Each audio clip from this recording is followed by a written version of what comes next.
Welcome to Your College Bound Kid, a podcast for parents, college counselors, students, and anyone who wants a weekly 90-minute deep dive into the world of college admissions.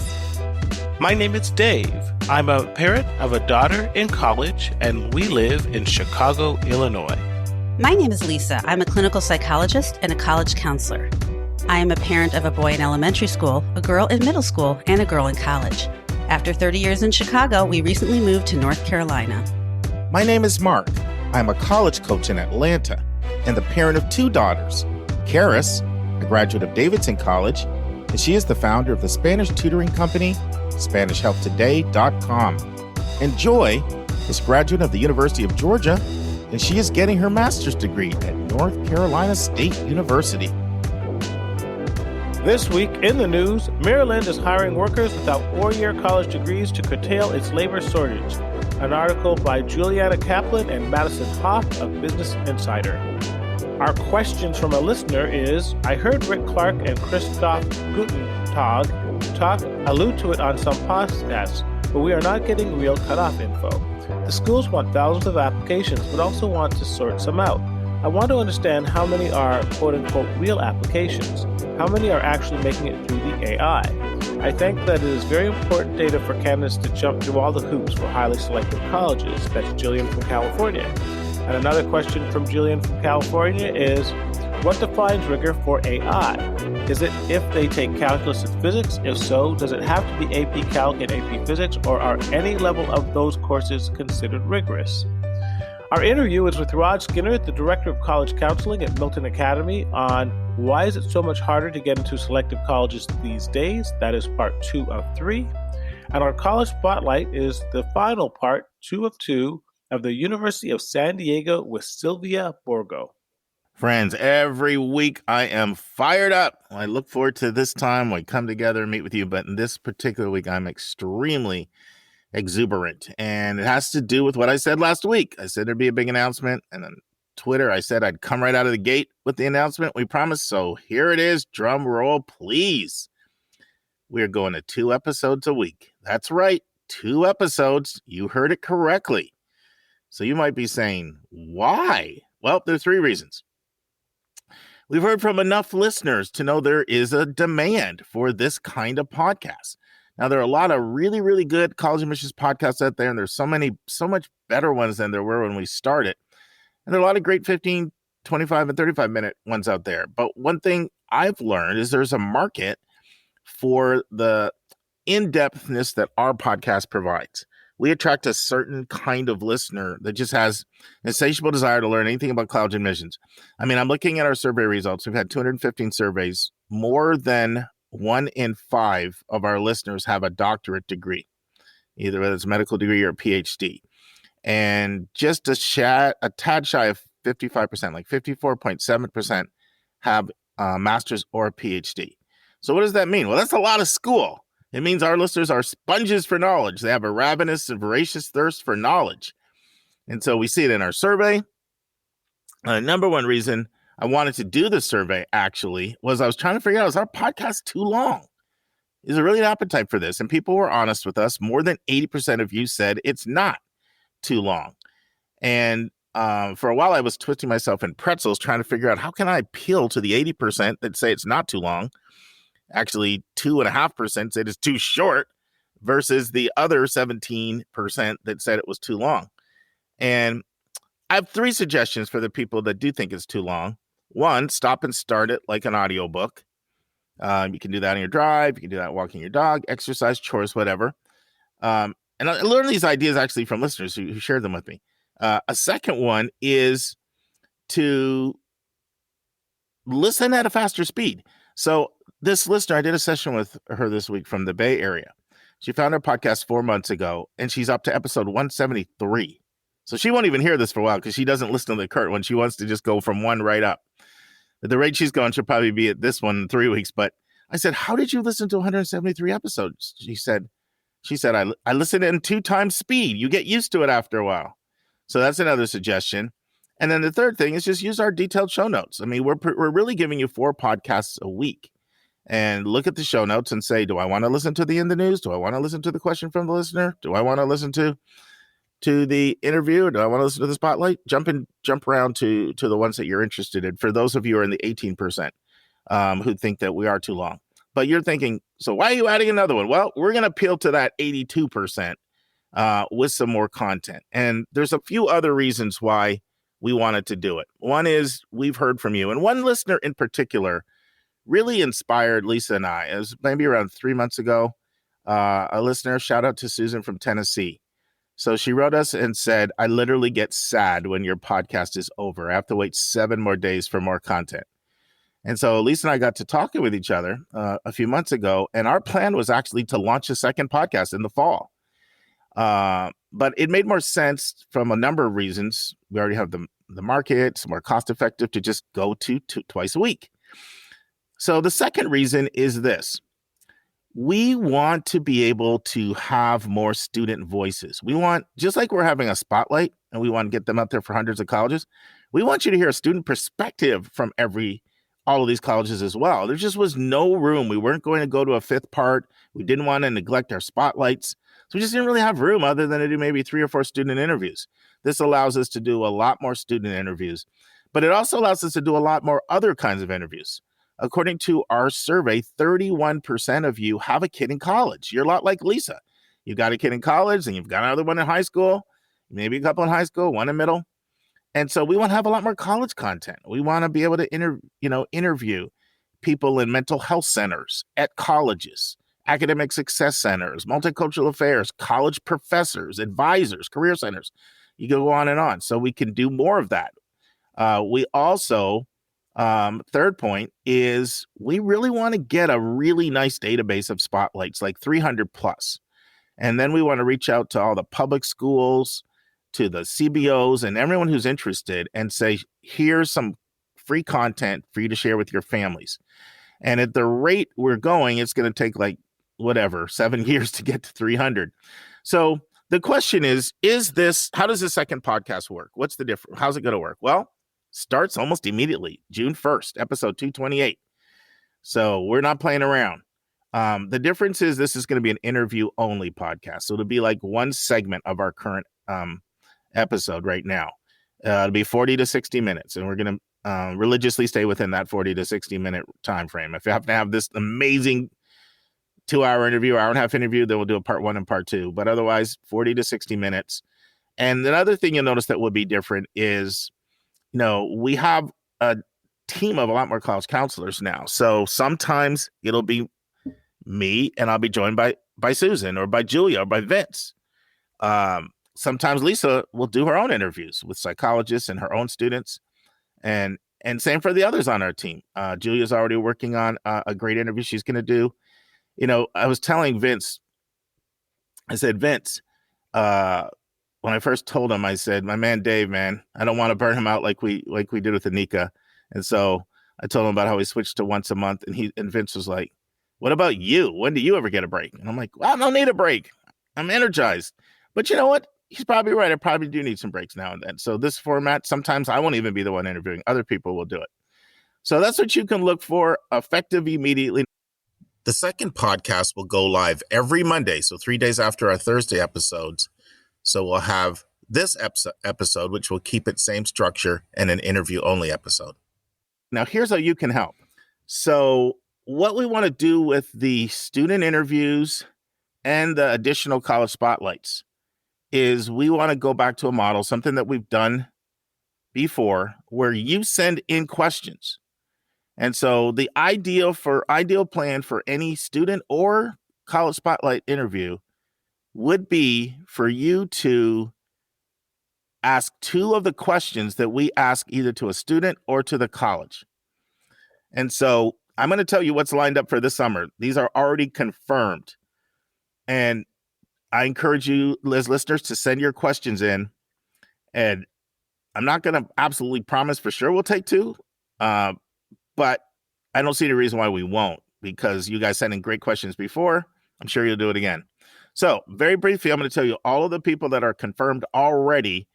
In many cases, I've had already one planning meeting with these individuals.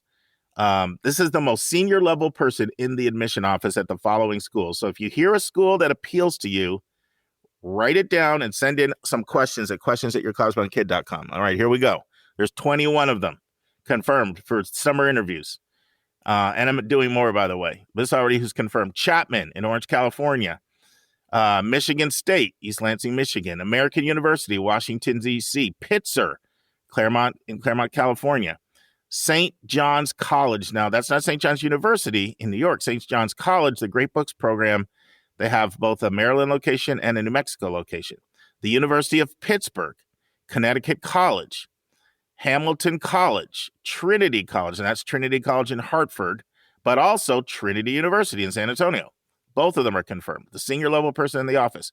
Bard, Mercer, Reed in Portland, College of the Atlantic, Bar Harbor, Maine, Rice University, Houston, Texas, Wash U in St. Louis, Spelman College, Scripps, Spelman right here in Atlanta, HBCU, Scripps Women's College in Claremont, California, St. Louis University, University of Connecticut, and TCU in Fort Worth, Texas. All those are confirmed. So I don't want to read them again, but you can skip back if you missed them and send us your questions, and hopefully you'll get them in the next couple weeks, because these interviews are scheduled, some of them in early June. So there we go. That's the big news, and we're excited. Thoughts, Dave? Sounds good. I'm looking forward to it. Yeah, I think it's a really nice mix between like really large schools, small schools, east, west, south, southwest. I mean, we're trying. And those of you who requested spotlights. Now, one thing I will say, you will notice a little difference. You'll probably hear less spotlights coming directly from myself, from Lisa, from Sylvia, because I'm going to do more of the talk to the expert, the head of the whole department. And they're not going to be softball interviews, so we're going to ask some tough questions. So they'll still do some of the ones we do on our own, but it's going to be more of the spotlights will be top person in the admission office, drilling them, helping them articulate how they're different from other schools out there. Some great schools on the list. Yes. Yeah, a couple more announcements, and then we can dive in with our admissions tip. So actually, this was a letter that came in, and just to show how authentic we are, put my brother from another mother here right on the spot. So this is a letter that came in from a listener, Dave. You ready to see how good you are on your feet, my friend? Okay. It says, Dave is always talking about how it doesn't matter where you go to college, but he went to Harvard and Princeton and his daughter went to Yale. Why is it good enough for him and his kids to go to select school, but for my kid, it doesn't matter where they go? That comes from a mom in Florida. So I didn't even tell Dave this before. That's how authentic we are. So what was your response, Dave? Well, I think I have a unique perspective because, yes, I have all the credentials. I went to all these schools, but I can also say that I'm surrounded by successful peers. And those successful peers went to a whole variety of schools. I am surrounded by peers that went to community college. I'm surrounded by peers that went to state school. Many of these peers have achieved not just my success, but exceeded my success. In fact, I can say that many of the administrators in the hospital that I technically call my boss don't have Ivy League degrees. The president of the university, of the two hospitals I work for, don't have Ivy League degrees. There's neighbors that are right beside me that make a whole lot more money than I can ever imagine that don't have Ivy League degrees. So having been to the summit and the pinnacle of higher education, I can truly say that my peer group is not indicative of higher attainment. And I think that's a perspective that is more compelling than if I had said, oh, it doesn't matter if you go to Harvard, if I'd come from community college U. Well, I can tell you that I came to Harvard and I have a lot of friends who did not, and they are every bit as successful personally, monetarily, etc., as I have been, or as my Ivy League peers have been. So that's what I would say. So look, if your child can get into a great school and if you can afford it, fantastic. Just have them go. In fact, don't hide your dreams and your desires. Shoot for the top.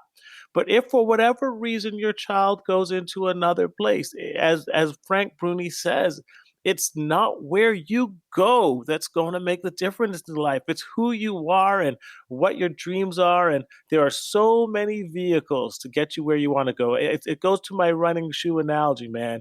If you're going to run a marathon, if you're going to run a race, Just because you have $100 pair of Nikes is not going to vault you to the top of the line. You got to do the training. At the end of the day, it's your heart and your physicality and your emotion that's going to win the race. It's not the brand of sneaker that you put on your shoes. Dude, you're good. Yeah. That was good, man. That was called a hit the ball out of the park. That was a great answer. I think well articulated.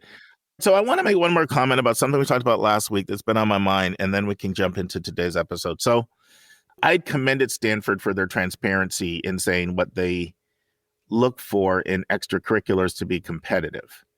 And then I thought that, Dave, you had a very, very helpful soliloquy on the danger you see with mental health.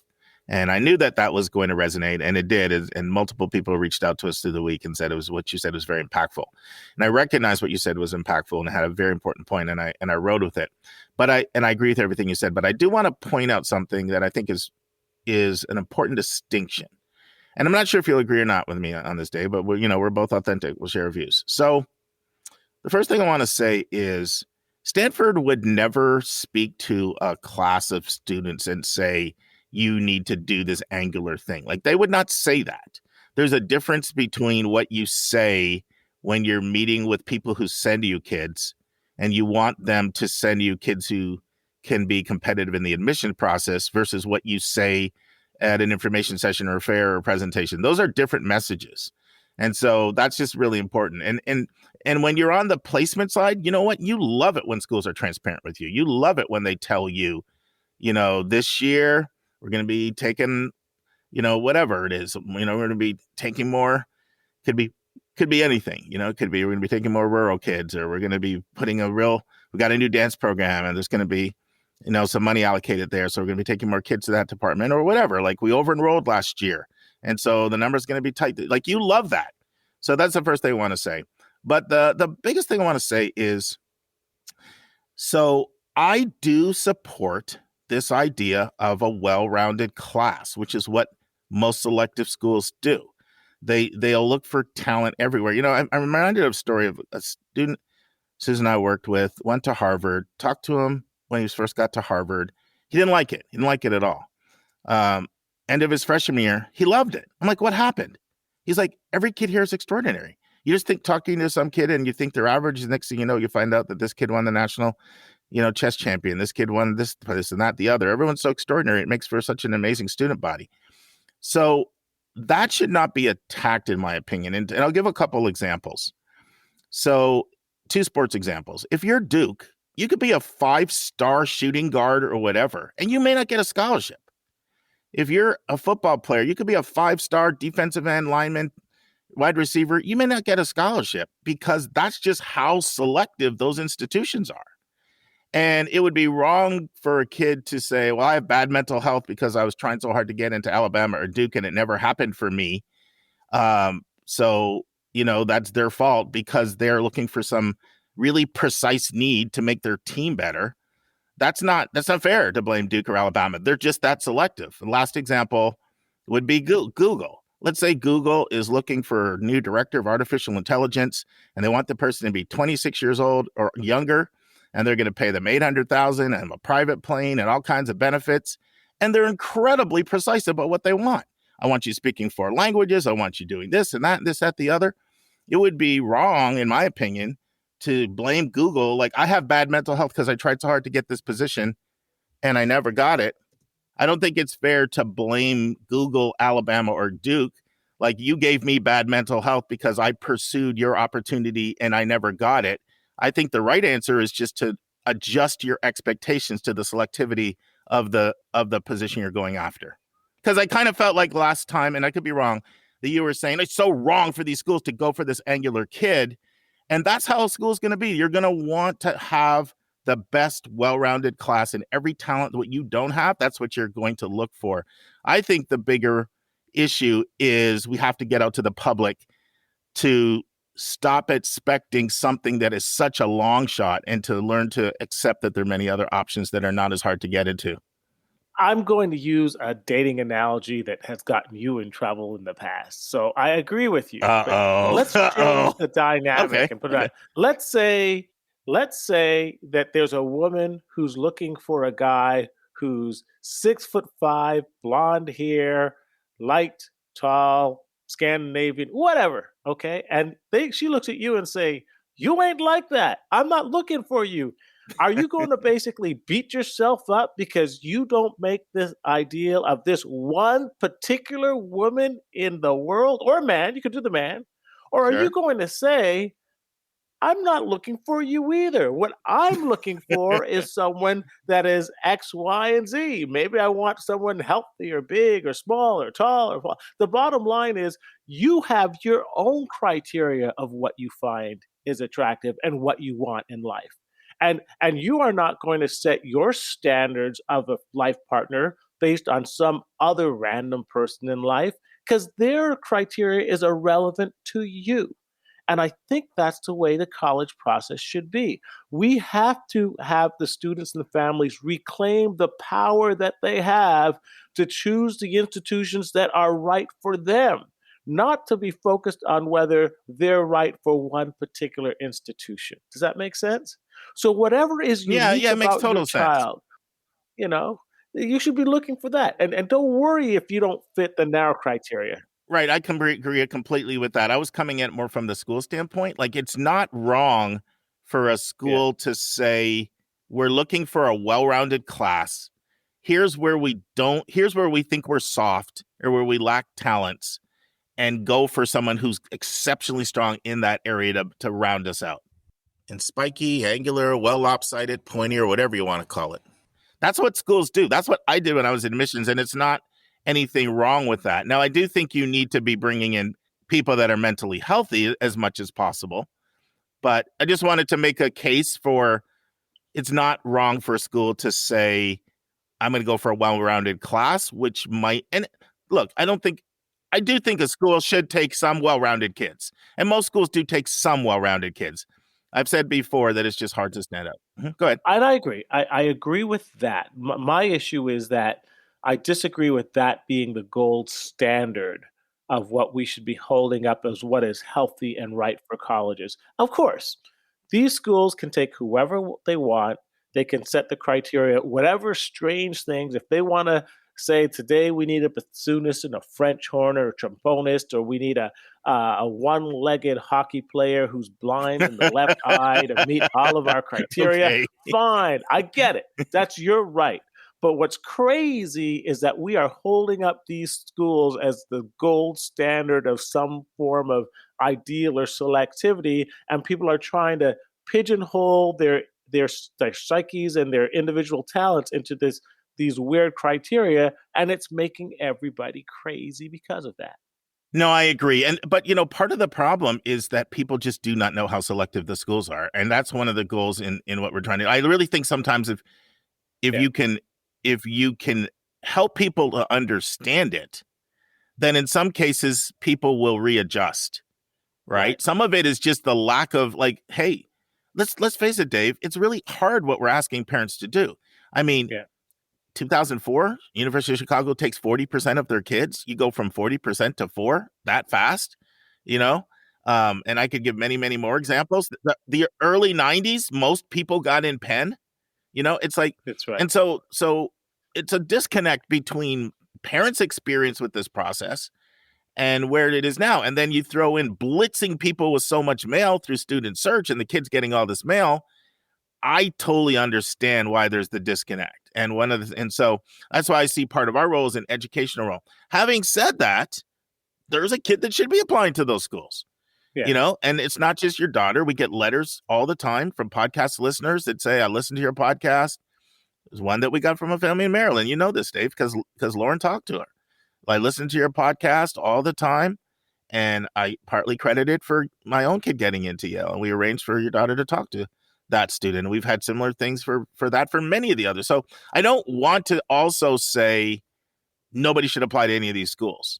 And I want to come back and have another conversation, another point called what's in a name, because I think sometimes when we say that it's not where you go, it's what you do when you get there, sometimes the listener's like, wait a minute, I went to a school that had some brand status, and I feel like that's helped me a little bit in my job. And so they just dismiss us and rule that out completely as if we're going to another extreme. Now, we don't have time to get into that now, but I want to come back another time and talk about that with the proper nuance. But if I don't transition to admissions tip, man, well, Lisa always says to me, one of these days you're going to have a 4-hour episode. Watch it. You're going to have a 4-hour episode. I'm like, Lisa, we're not going to have a 4-hour episode. Our longest episode has been 2 hours and 20 minutes. No, you watch it. You're going to have a 4-hour episode. So she's been right a lot lately. I don't want her to be right today. That's so, right. All right. So let me transition to admissions tip. So there's a lot of talk about the mission of a school, and as there should be. But the motto of a school is also important. You can learn a lot from the motto. It can be very revelatory. 2 examples. Wellesley College, where Hillary Clinton went, Wellesley, Mass. Their motto is not to be ministered unto, but to minister. And if you look at the school to this day, they put a tremendous focus on service. You see it right there in the motto, not to be ministered unto, but to minister. I'll give you another one. We're talking about Stanford. Let's use them. Stanford's motto is the wind of freedom blows. And if you know anything about Stanford, they value entrepreneurship, out of the box thinking. They're right in the heart of Silicon Valley. So the point is you can learn a lot by looking at the motto. All right, admissions vernacular. This one's a mouthful. Algorithmic enrollment optimization.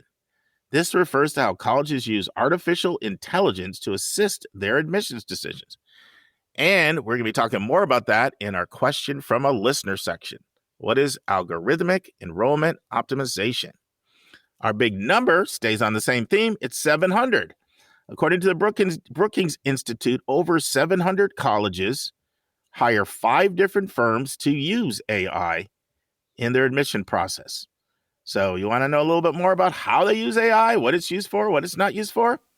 Next segment with Lisa. But for now, Dave, we got an article that I thought would be close to your heart. So take it away, my friend. And now it's time for Hot Topics in the News.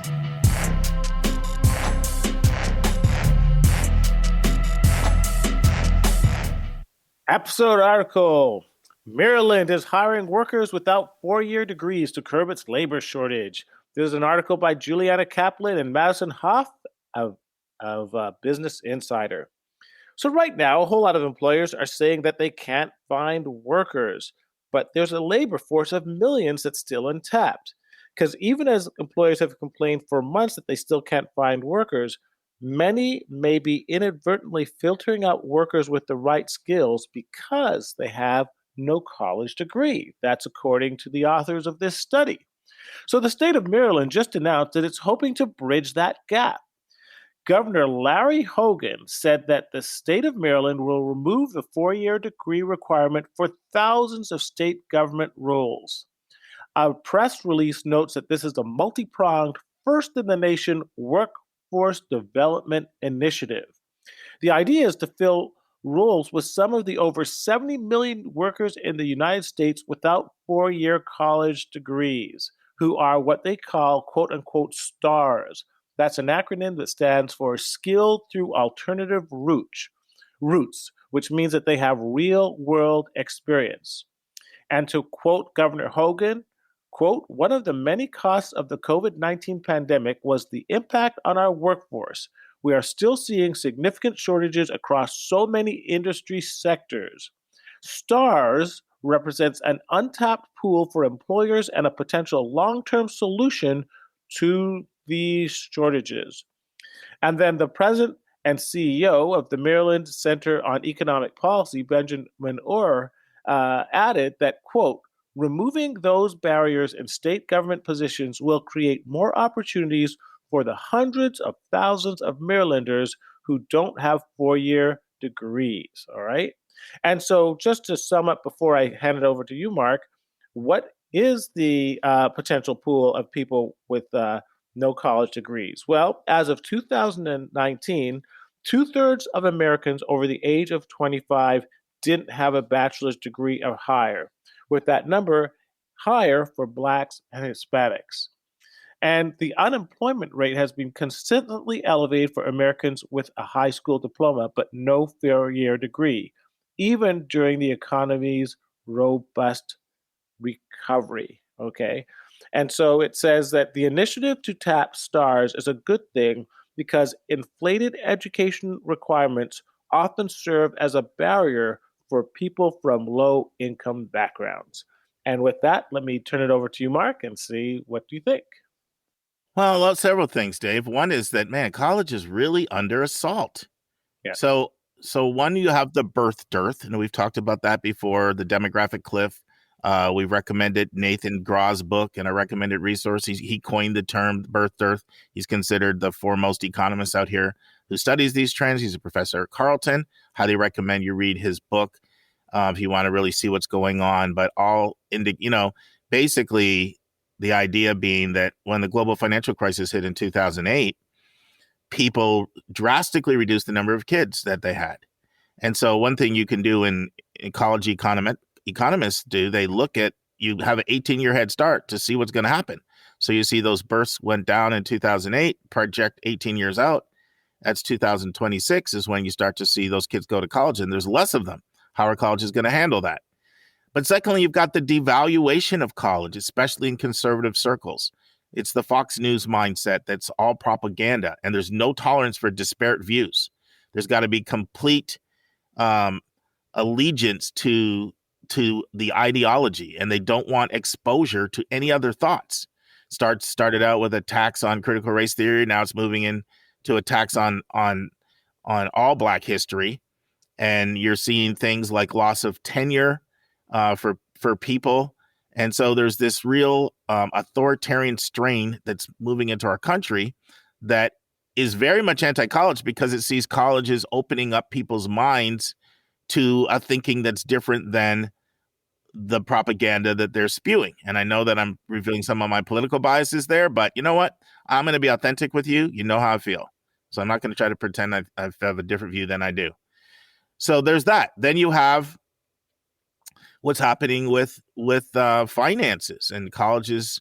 You know, they're increasing their rates at a faster price than healthcare. And so all of these things, it's a confluence of factors that are converging that are really, really, really creating a threat. And now on top of that, you throw in the fact that there's a lot more attractive options for an 18-year-old to make money without going to college. You know, Dave, I work at KIP. I'm the director of college counseling. KIP is a knowledge power program, CBO here in Atlanta. I'm over 4 schools. And we had to do a complete rebranding. For 22 years, it's been called KIP Through College. That was the name of our CBO. We send kids to college and help you graduate. So many people are coming and saying, well, I want to do entrepreneurship, or I want to go to a 2-year institute and learn a trade. And so we've literally done a whole complete rebranding. Like, they're sending me all new clothes, all new everything. Technically, the name is now called KIP Forward, and the subtitle is College Careers and Beyond. So I'm seeing how this is trickling down into everyday life, where people are looking for alternatives. They're questioning. They're looking at the cost. They're looking at the years. And we got a listener from one of our real dedicated podcast listeners in Texas. He's one of the ones who probably won't like my political comments, but I appreciate him. And he sent a message in, and he showed how much money kids are making coming out of high school right now without a degree to do different jobs. And he was like, colleges are in trouble. So that's my first point, is the assault on college. The second point is, we've talked about this a lot, but the value of experiential education. So first of all, Dave, I thought that was a brilliant name, the name STAR, which is just an acronym they came up for the program. Skilled through alternative routes. STAR, skilled through alternative routes. You and I know there are so many jobs that you really don't have to have a college degree for. You need to be willing to learn. There'll always be a learning point as an ongoing student, and there'll be training involved. And if you get the training and you work hard, they'll do the on-the-job training for them. And so I actually think this is a positive development. And I love experiential learning. I value things like research, teaching, interns, co-ops, study abroad. I really do believe you learn by doing. And so this STAR program is going to is going to take people that have been skilled through alternative routes, maybe look at their work experience and their history, and then see if they've got the character and they're willing to work hard and have the motivation and the integrity and the people skills and go at it. So I think that's great. And the last thing I want to say is, Martin Luther King made a statement: those who feel no stake in society will subconsciously want to destroy that society. And one thing I like about this is it's taking a lot of historically excluded people and it's going to get them on a path toward stability. And things like that decrease crime, they decrease truancy. People feel more of a connection and investment to their communities. So I think this is actually a good thing. And I don't think it's never going to replace the fact that many jobs will require college degrees and many of the higher jobs will require college degrees. But it can take people that are maybe working in less satisfactory jobs and put them on a career path. So I don't know what your thoughts were. And Hogan is a Republican, but he's a pretty savvy guy, in my opinion. And I think this is an example of a good initiative. I really want to echo your concerns that I think that I really feel that the criticisms against college and this whole movement to sort of discredit the need to go to college to have good jobs is actually conspiracy by many factors of the society to keep a group of people down and to keep them from achieving true middle class status. And my suspicion is that while there is a group of high school graduates that do not need to go to college, that actually do have the learning skills to learn on their own, that this group is far, far smaller than most people realize, and that the vast majority of high school graduates are ill-equipped either by skill set or intellectual predisposition to truly take advantage of most jobs without college, and that most high school graduates actually need college to be successful. They need it because many of their educational skill sets are stunted by poor high school training. They need it because they've been in a very restricted social environment and they haven't developed a lot of middle class socialization required for success. And they need it because whether you're talking about black or white, rich or poor, most high schools are extremely racially and socially segregated and homogenous, and college exposes people to a level of society that they would never otherwise experience if they didn't go to college. And that level of exposure is important to actually adapt to a rapidly changing society. That is all to say that, yes, while I think it's important that we have alternative pathways for people other than going to college, that I believe that the number of people who can actually take advantage of that is far smaller than we think. And for the vast majority of high school graduates, their lives would be greatly enhanced by going to any college because of the extra 2 years of both education and socialization and experiential other stuff that college gives you that not going to college you're just not going to have. That's a long-winded way of saying I have real concerns about this movement. So. Yeah, we probably disagree a little here. I think that it's not like I disagree with a lot that you said. It's that I think that there are a lot of jobs out there right now that have required a college degree where somebody could be successful without a college degree. I'll just give you an example. So I did professional sales for 6 years. Worked with Dun & Bradstreet, worked for Paychex, a couple Fortune 500 companies in the early mid-90s. And it was a requirement. You had to have a college degree to even be considered for that. But I would argue that there's other people that have the skill set that could have been successful without that. It was just set up as a barrier, as a test. Okay, that's a little bit of a test of your grit, maybe your intellectual curiosity. I mean, more often than not, it's a reflection of your family background and how you're raised. Now, and I would also say that some of the things that you talked about socialization, exposure to non-segregated communities, some of those things can happen in the workforce. They don't all have to happen in a college environment. I'm certainly not anti-college. I would never do a podcast like this. I would never have 2 master's degrees myself. And my daughter getting a master's and my other daughter in education. All my family's in education, really. So it's not an anti-education stance. I just think that there are jobs out there where they're making you have a college degree and you can be successful without one. I'm not going to be the top jobs in a profession, and certain things like this it lends itself to certain kinds of jobs, right? Like it might be service, some things in the service industry or something. I'm not necessarily talking about like highly skilled medical jobs that need a base of knowledge. I just think they're that's all I'm saying. And so we're probably not disagreeing, really. Yeah, and we're not disagreeing. I mean, I Yeah. agree with what you're saying. My only point is that I think that the number of kids, the number of the population that can truly take advantage, my suspicion is much smaller than what we presume. Now, I say it's my suspicion because I haven't seen empirical data yet, and Sure. maybe there's not any. But I would not be surprised if 3 or 4 or 5 years from now, someone runs a study and they find, hey, this whole you don't need college gig that we were going on and on about, turns out that many of these kids really do. Because yes, if you have the gumption, you could go out and take online courses and learn how to computer code and then become a software programmer and then go and work for a company as their IT spec without 4-year degrees. But most kids don't have that skill set, don't have that type of discipline, and don't have access to the outside resources. Most kids needs emotional and psychological guidance, and they need the pathway to be sort of more set out for them, which college provides. And so, yeah, like you, I'm a huge supporter of college, even if it's just a 2-year degree. I mean, I don't think kids necessarily need a 4-year degree. And incidentally, Yeah. I would tell many people, and that I'm in real estate and I'm surrounded by trades all this time. Sure. Getting a trade is really hard.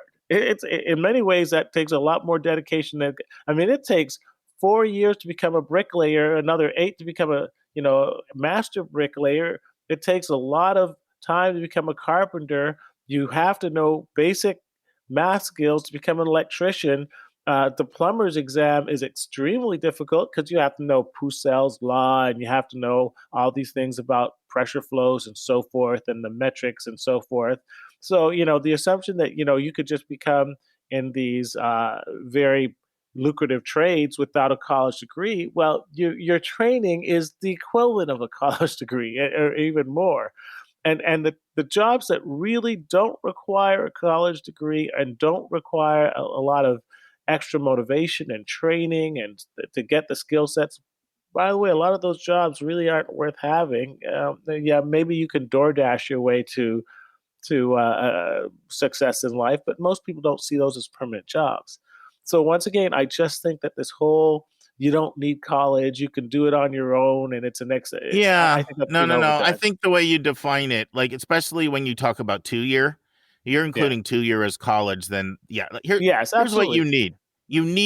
You're going to need education, and some of it probably is going to need to be formal. Like whether now there's so many things we've talked about them: certifications, badges. There's programs that are less than 2 years that are very good, that can ramp you up in 3 to 6 months, but depending on what the job is. Now, and the one thing that I think you were alluding to, and we did, Dave, we're just to be transparent here. And we're going to be transparent. We're two black guys talking to I just looked at our last survey, 9.9% of our listeners are black so far. So, but you and I know there's a black kid that has only been in an all black environment that Correct. will not do well to transition into an environment that is not predominantly black, because that's just kind of all they know. And I see some of those kids in Atlanta. And so some of what I think you're referring to is there's some kids that won't transition well into this environment because they haven't had their exposure has been so limited to the middle class mores that you need to be successful that they may have a high failure rate.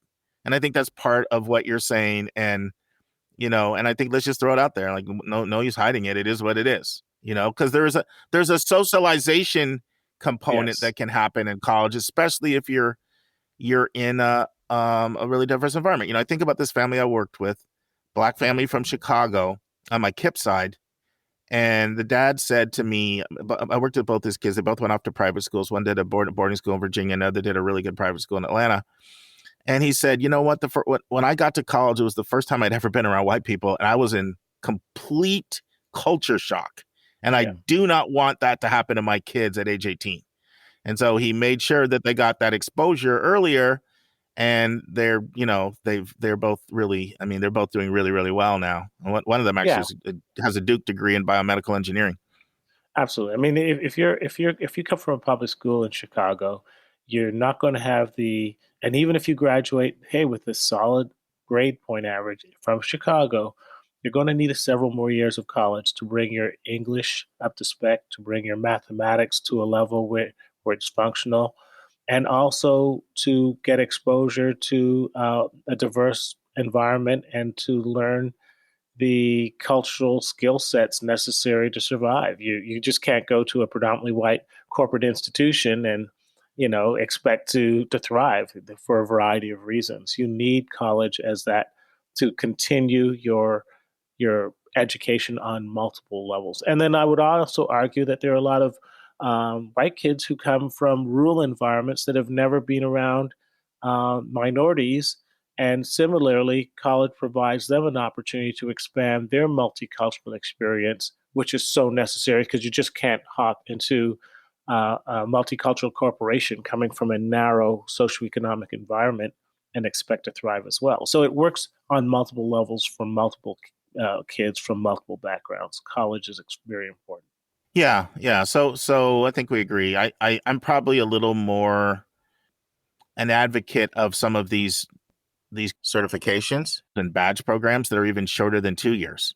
Yeah. For specific jobs where you come in and do something for 6 months, and it's all going to be based on, one, are you selecting the right people, and two, do you have a really good mentor program, and there's going to be a need for ongoing education, and do you get that ongoing education? So I think we've talked this up enough.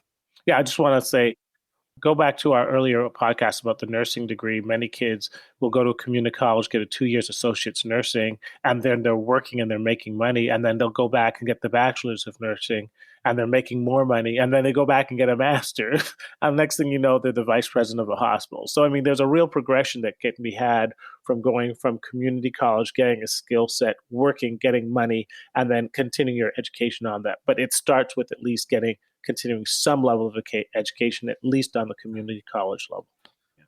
That's actually a great example, because with nursing, you can get your LPN in a really short period of time, and then get your foot in the door, and then you can go do the RN, and then you can do the BSN, and then you can go on and, if you want, get masters or not, or even with the BSN opens up all kinds of doors. That's like the kind of thing I'm talking about, like where there's some exposure with the combination of work, and then you continue to get that education over time. Absolutely. Yeah, and awesome. you're 20 years old, you're making 40 grand. It's good money in your pocket, and you have the option to continue learning on different levels. So yeah. Right. Sounds good. And now it's time for a question from one of our listeners.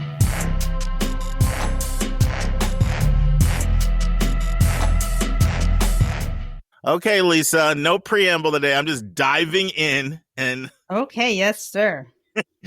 and but diving in means taking a look at what I think would surprise people if they were in college admissions. And one thing I think that would surprise people.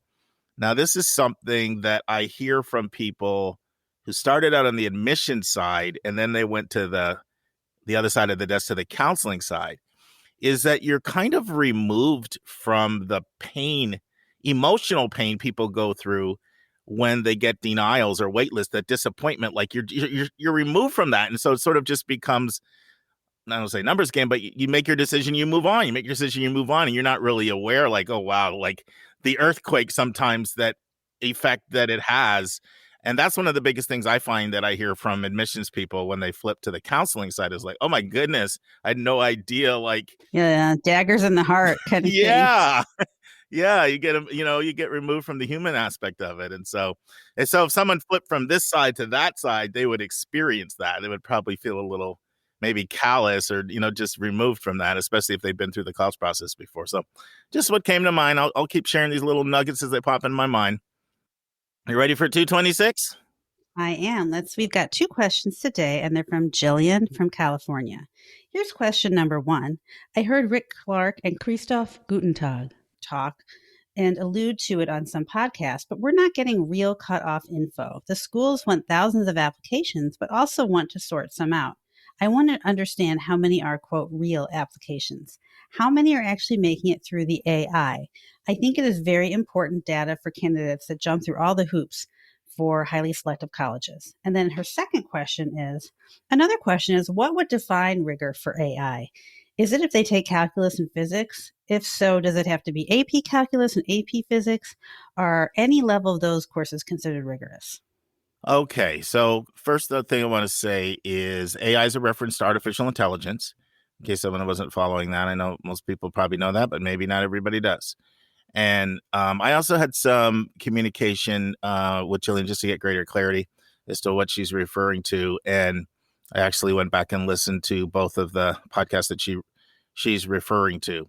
But before I transition into exactly answer her question, I want to talk about how I see AI being used in college admissions. So I'm answering it, but I'll get directly to her specific question in a second. So there's a few main ways I see AI being used. One way, and this is something I haven't talked about that much on the podcast. Might have done one in the news on it. I know I have a chapter in my book. So when we were going book by book, chapter by chapter, that's probably the episode we addressed it. But one of the big secret things out there, I really should have done this, what would surprise people in admissions. I don't know why I didn't think of this, because it pertains. And that is how much schools use econometrics, sophisticated quants. There's a couple huge companies. The two big giants are RNL, which is Ruffalo Noel Levitt. They've been around for 50 years. Hundreds and hundreds of colleges work with them. And EAB is the other big one. And hundreds of colleges work with these companies. And these companies do use AI. They use it a lot. And the way that they do it, there's a couple main ways they do it. They do it for predictive modeling and engagement scoring. So that can be building out sophisticated models to predict yield.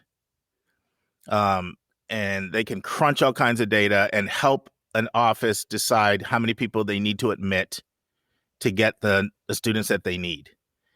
So that's a huge component of AI. And then the other thing that they do is they run budgetary models too. So it's like so an admission office comes to a school and they say, we have a $17 million aid budget. We need to bring in 1,000 students in our freshman class, and we're getting, it goes all the way back to starting with how many prospects they get. So let's say they say we have 500,000 prospects. Remember, that's usually list buying that they're doing from places like the College Board, ACT, and other sources, but College Board and ACT are the two biggest ones. And then what you'll often see is, we talked before about the admissions funnel. So they might have 500,000 initial prospects, and then that might move down to 100,000 inquiries. That's why I'm always encouraging people to take that first step, that initiative step, whether that's filling out, the inquiry form on the website, or it's signing up for UVisit Tour and putting your information in, or going by a fair and filling out a card, or all kinds of different things. Now you've moved from a prospect to an inquiry. And so they'll track that stuff. They'll go from inquiries down to applicants to admits, and they'll run models to see how many students do you need to admit to get your incoming class. And they'll run financial models to say, not just how much money can you give away in aid. So if you have a $17 million aid budget, it's much more sophisticated than saying, okay, you have 1 out of every 3 students you admit you yield. So 17 million times 3 is 51. So you can go out with 51 million in financial aid. You're going to get 17 back. It's way more sophisticated. It's really down to targeted individuals and knowing communities, like micro targeting, and knowing that, okay, in this community, you're going to need to give like an $11,000 merit scholarship to flip somebody. Over here, it's 18. Over here, it's 5. Like, that's very sophisticated. That's why they pay them the big bucks, and these are like smart math quants. So that's all AI, and AI is used a lot that way to help schools predict yield and help schools figure out how much money they need to give people to get them to come and to get the right number without going over their budget. And then when somebody gets it wrong and they over-enroll or under-enroll, then they fire one company and go with another. And there's some others out there too as well.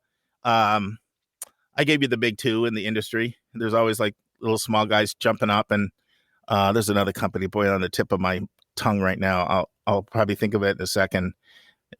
And they have like 50 colleges I know they work with. So that's a huge use of AI out there. That's very. Do you recall me talking about this before, Lisa, or not really? Yes, well, no, I mean, sort of? I guess I haven't heard you use it with the term artificial intelligence. Okay. I've heard you talk about the consulting process and the modeling, and obviously the need to demonstrate interest to, show up in that modeling. But you haven't talked about the artificial intelligence piece of it. And perhaps if I more understood how that worked, it would all make more sense. But I'm imagining there's like some very complicated formulas and statistical analyses that they run. It's really complex in some cases, and in some cases, this is secret sauce they wouldn't reveal, because if they were to share some things, then people might just replicate the behaviors. Right. So they might have research that shows, like, if you visited twice and showed up at a fair and did this, and you attended 3 events and you've spent blah, blah time on the website. Some cases, even certain sections of the website, can get factored into the modeling. Like maybe you're looking at like what happens after someone's enrolled and blah, blah, blah. And they look at all that and say, and they run models. So not every school does it to that level, but this definitely happens, and it's on the increase. So that's just on the predictive modeling engagement scoring side of it. The other side, I haven't talked that much about, and that is the running the different models to figure out how much money you need to give people to get them to come. So that's important. So that's all AI. It's artificial intelligence. And by the way, before I say that, that's not necessarily a negative. Like, I know this probably sounds like a negative because it sounds really creepy. You know what I mean? Like Big Brother's all up in my business. But it's just making you be more efficient and preventing you from like over-enrolling, under-enrolling, going over your budget. So it's one of those examples where you may not like how the sausage is made, but it kind of, without it, you really would make some really big mistakes. So another place where I see AI being used a lot is with chatbots. And a lot of those chatbots are like related to summer melt. So Georgia State is probably the most famous school for this. They did a huge studies, 2016, and Dr. Tim Rennick, he looked into using AI with chatbots for accepted students. And basically, you had the chatbots answer all these basic enrollment questions when students are accepted. And in the past, they were missing all these steps to enrollment, and people were not ending up. They're melting away.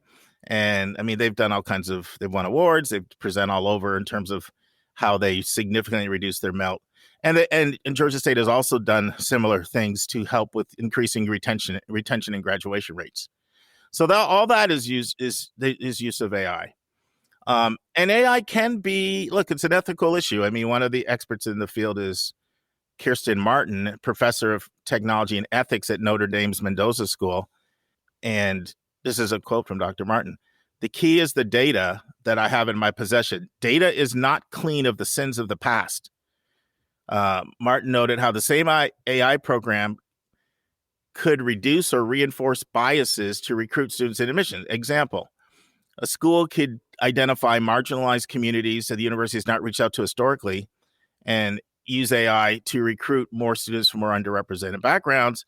And the exact same program could find students who can save the college money and identify, more affluent people that can pay the bills. So there's different ways you can use it. And she goes on to say, to go to the boarding schools in the Northeast. And so you can use your program in different ways, who may not need the expensive academic support services on campus. And I'm not saying either one is right or wrong, but it's just the different ways it can be used. Now, let's transition specifically to Jillian's question, because what Jillian is referencing is use of AI to screen out non-competitive applicants right away that don't even get a look. And how does this work? What's going on? How is this being used? And in my experience, I am not aware of that happening. I've listened to the interviews that she referred to. I'm somewhat familiar with both Duke's process and Georgia Tech's process. Neither one of them, in my opinion, does that. I don't see them doing that. So now here's what I do see happening. Schools are trying to deal with the glut of applications and trying to come up with sophisticated or more streamlined, efficient ways of getting through these applications. And one thing that some schools are doing, or a lot of schools are doing, quite honestly, and some schools even that you may be surprised because of the wealth and resources, is only one person is looking at an application and they're doing auto denials. And so, like, you think that not every school has multiple readers reading a file. Now, obviously, when schools do formulaic admissions, that's clear, right? You either have the numbers or you don't. But that's not, to me, what AI is, because they're very clear and very explicit about their freshman indexes, and they're upfront, and usually it's right on their website, how they admit, whether it's, Iowa or, almost most of the Georgia schools do that, with the exception of, Georgia College and University of Georgia and Georgia Tech. The other 23 of the 26 university system Georgia schools, they all do that. They use a freshman index model, and there's slightly different variations of it. And they're very clear about that. But I don't call that AI. That's just admitting by the numbers and telling you what they're upfront, what you need to do to be accepted. So what I do see, though, with this auto denial thing and this individual reader, like that, I wouldn't call that AI, but I know that is one thing that's happening more and more. So what typically can happen in this model is the regional rep looks at a file, and then in some places they have the power to just auto deny, meaning just deny without anybody else seeing it. In some cases, they can auto deny or auto admit. In some places, they only can auto deny. If it's an admit, it has to go to a dean or another reader. And there's no doubt in my mind that as applications grow and grow and grow, there are some people that are looking at files and just quickly going and looking at numbers. And if they don't see those numbers are competitive, they're making a decision the student's not competitive. I know that that's happening. I had a conversation with a friend of mine who did admissions both at boarding school at Phillips Andover and then also at Duke and Emory. And she has a powerful line that applies in this situation. And it's simply, it's very hard to unsee a bad number. That goes back to, you remember me talking a couple of weeks ago, Lisa, I think it was with Dave, but I was talking about, like, in the context of rankings and stuff, and how numbers have the power to do voodoo on your brain. Mm-hmm. So that's why it's really risky. So that's why, like, this has a lot of ramifications, right? Like, that's why, let's say you got a 1 on an AP, like, don't put that in your Common App. Don't let that person see that 1. Don't let that person see that really bad test score if it's a test optional school. So how does that relate to this? Well, if you have a system where one person is looking at a file and can just auto deny, it's not AI, but it does have ramifications for kind of what Juliana was talking about there. Like, what is the score? Is it AP? Is it this? Do you need that? The examples that she gave, I don't see doing that. Now, this is different from schools that say, our research indicates that if you're going to be in our engineering program, we want to see AP Physics and we want to see Calc at least AB. Mm-hmm. There may be some research, call it AI, call it data, that has shown that correlation. Another thing that comes to mind is how UPenn's Wharton School, they like to see a really strong math numbers. But to me, they're very clear about it. Georgia Tech, I'll give another Georgia Tech example. I shared this a few weeks ago. When they come out and say 97% of our kids have taken calculus. So these are all correlations where they've got data. It doesn't mean it's an absolute cutoff, but it's pretty obvious if 97% of people have calculus, that if you don't have calculus, and this is also an ACC school, so there's like recruited athletes in there. Chances are, if you don't have calculus, you're in a very non-competitive position. It's not an automatic cutoff, but it's not. So, but to me, that's different because that's research that a school has done. And in my experience, they share that research. It's not some clandestine thing that they've got hidden away and they keep it to themselves and don't tell you about it. Mm-hmm. because they want you to be successful. And so they're saying, listen, if you come here, we expect to see this course or strong performance in these areas. I am not aware of any school that's just running some AI some AI algorithm coming up with some automatic low side cutoffs or this course you need to have this grade, and they're not telling it to anybody, and they're just sort of keeping it to themselves, and you sort of don't ever figure that out. I'm not saying it's not happening because I don't know everything, but I'm not aware of anybody doing that. Mhm. Now, I Yeah, always used to say that. Go ahead, say something. I'll have go Oh, ahead. I was just gonna say, I wonder, like, I hear like places like Indeed.com and even like LinkedIn, when people are submitting resumes, there is AI on those resumes. And if you don't hit certain keywords, then like the human never sees your resume. Sure. So I don't know if that's gone into college admissions or not. I suppose it's possible. But it sounds like it's not something that's common knowledge, certainly. Yeah, I am just not aware of it being used in the way that's being described here. And I went back and listened to those interviews. I did not hear it there. I'm familiar with how those schools do admission. Now, here's an example of kind of what I said before. Duke has a lot of money. They're one of the more well-resourced schools. They use a system where one regional admission officer makes a recommendation of whether someone is competitive or non-competitive. And in most instances, when they say this is a non-competitive applicant, it doesn't get another read. Mm-hmm. So that, in effect, is allowing one admission officer to auto-deny. Right. And when you have any system like that, you are subject to that person's biases. Yeah. So this is not the same as AI, because AI is like, more data-driven, but this is bias. This can be very bias-driven. Normally, schools with Duke's money don't do that. Normally, schools with Duke's money make sure there's a checks and balance system, whether they use CBE, which you can go back. We did a whole interview with, Emory admission officer came on talking about how CBE, which is committee-based evaluation, where two people read. So you have some checks and balances, and you have somebody's biases being checked, or they have some type of committee structure, or there's a second reader, whether the regional rep reads first or reads second.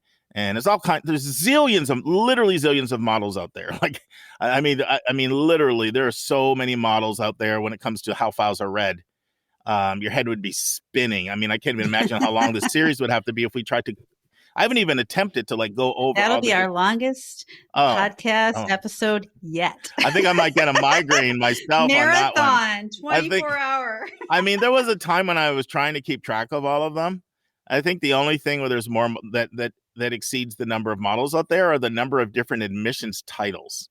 There are literally more than 100 admissions titles. Yeah, that's very confusing. Oh, it's ridiculously confusing. Wait, who is the boss here? I can't even tell, Oh my, I mean, normally, it's sort of like, VP of enrollment, but then there's all kinds of different names for that out there. It's just incredible. And some of these names literally feel like they could go into 2 lines.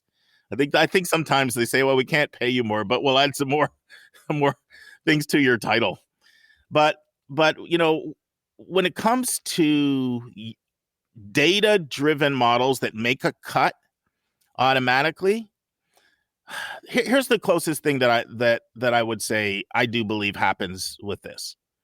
So one question I used to love to ask admission officers, and I still do ask them this. It's not as prevalent now that we're in this test optional world.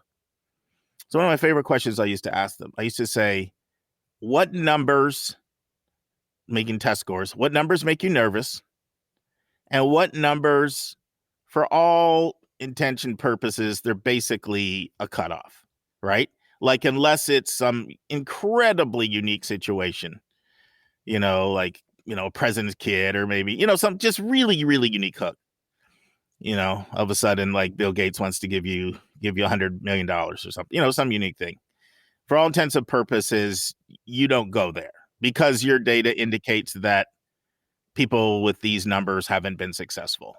Right. Schools have that type of data. So, but I don't really call that AI. And those numbers on the cutoff side is so low that anyone who has those numbers really shouldn't even be applying really to those schools if any sense of reality. And and they'll always hedge. Like, schools won't say, well, they're not going to say, well, if you get like 480 on your math SAT or 460, they'll generally say, look, once you get like kind of around under 500, we get really nervous, or we rarely admit kids there. So I'm not trying to say that there's not some data component that's used, but to the extent to which that is out there, on the research is out there, that number is such an outlier from being competitive that anybody with those numbers should kind of know. Right. Like it would be a situation like, why are you even applying to these schools? So it shouldn't be something where the public is being fooled by. I tell you what, I'm going to start to because I'm going to be talking to a boatload of admission officers, senior level people in the next 30 days. And, because I already have been doing it. And I've talked to a lot of people in the last 2 weeks, and I'll be talking to a lot more in the next 4 to 6 weeks. So I'm going to start asking some people and probing a little bit more. I'm going to ask them if they know of it, because I can't say for sure that it's not happening. I'm just saying I haven't heard it. And I did go back and look at those interviews. I don't hear it there. I don't think there's a difference between the predictive modeling stuff and even the financial modeling stuff. That's stuff that a school just would not be comfortable like going public with that, because it would just cause a lot of controversy. Right. But when it comes to like, if you don't have certain academic metrics, you're not competitive, that kind of stuff is not necessarily something that is seen as, so surreptitious that you just can't reveal it. Like most admission officers should be able to communicate. Listen, there'll always be a little subjective language to kind of cover yourself a bit, because I always say you never know if you're talking to who's out there, the best quarterback in the country or whatever. But I don't find this is something that schools have to hide. There'd be no reason, because read the part that she asked specifically about like AP. Is it AP this? You put that the second part of the question. Yeah. Is it, does it have to be AP Calc and AP Physics, or are any level of these courses considered rigorous? So once again, that's going to depend on the school. That's going to completely depend on the school. But if you were to have a conversation with highly selective schools, and we'll stick in the highly selective realm because she mentioned a couple of highly selective schools, right? Duke and Georgia Tech. If you were to have a conversation with an admission officer and say, do I need to have calculus or AP physics to be admitted? They're not necessarily going to say yes. But a lot of times they will indicate, like most of our students do. And that's a better way to ask it. Like, do majority of your students come in with AP Calc and AP Physics or not? And that's not a question that they will say, well, I'm not going to answer that. That's like confidential. They're going to tell you that. And of course, the value of certain courses is usually going to be highly correlated to the program of study that the student is pursuing. So, any other thoughts, Lisa? Oh, well, I think if someone isn't doing it now, I think somebody will probably be doing it in the future, right? I think that's a good point, because what I would say is AI continues to be used more and more in college. It does. Like even all that stuff that I told you, some of that stuff's been going on for a while, but it's happening way more now. All of the things I said, all the uses, I am familiar with it, whether it's the chat boxes or the engagement scoring and predictive modeling or the numbers projections. It's not new, but it's on the rise. Right. And we get better and better at AI all the time. And so to me, it's an interesting question, because you do have this scenario where schools are really struggling trying to get through their number of applications, at least the more selective ones are.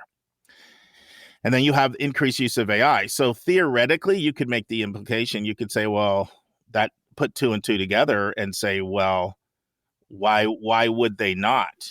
Right. But one reason why they wouldn't do it is because if it's a school that reads holistically, like there's just so many different variables that they're going to want to take into consideration. And if you run any kind of modeling, you could miss so many things. Like you could miss the exception of somebody that had a very unique reason why they really struggled for a while. Right. Loss of parents, you know what I mean? And most schools want to be able to have models that can accommodate for various types of exceptions and times when people go through dips that are totally understandable in their transcript, and they don't want to miss like diamonds in the rough because they impose some type of cutoff score. Right. In fact, the way Chris Gruber defines holistic admission is no low side cutoffs. No low side cutoffs. Like, sure, the more your numbers are outliers, the more unusual it's going to be. But in and of itself, we do not have a policy of an official low side cutoff. Now, that's not true. Everybody defines it. But I do know that to the extent to which any school would do this, it wouldn't be any kind of high number. It just wouldn't be that, because they would want to be able to accommodate for all kinds of things that happen, like gaps in people's backgrounds when they adjust it from one school to another. And maybe they started out slowly, but they were able to ramp up. I see kids like that get admitted at places. You know, they have some spotty transcript, but then they were coming from a weaker school. They adjusted to a harder school. There was a transition period. They had an upward trajectory. All the modeling would have to be able to account for all of that. I'll give you another example. If your AI said, we want to admit a student who took and did well in AP Physics C for our engineering majors, what would they do with the student who couldn't take AP Physics C because it was only offered at the same time block as, let's say, Calc AB, and they felt Calc AB was the priority? From my experience, schools that do holistic admissions, they want to be able to factor these unique circumstances in, and that requires the human element. An AI-driven model for admissions decision would miss these kids. And the Dukes and the Georgia Techs and hundreds of others don't want to miss viable kids like this with unique circumstances. This is precisely what the additional information section is for. And how would AI account for all of the variables that could come into play there? Finally, a common question is, do you read every file? And colleges would have egg on their face if they said, no, we screen out by AI and we only read more competitive applicants. And if they didn't tell the truth, a lot of them would be really uncomfortable with that. So these are some of the many reasons why I do not see AI being used to screen out applicants and only read certain files. Schools would never want to miss those kinds of kids. So anyway, I feel like Jillian's probably not going to like my answer, but I always give you my honest opinion. Well, yeah. I mean, I guess I was just thinking, would you let AI pick your spouse? Would you let it pick, a lot of different things? And maybe it would make more rational decisions. I don't know, but there is that human element of emotional connection. And I think we process so much information about others on sort of an unconscious level. I think that there really is no substitute for people in certain situations.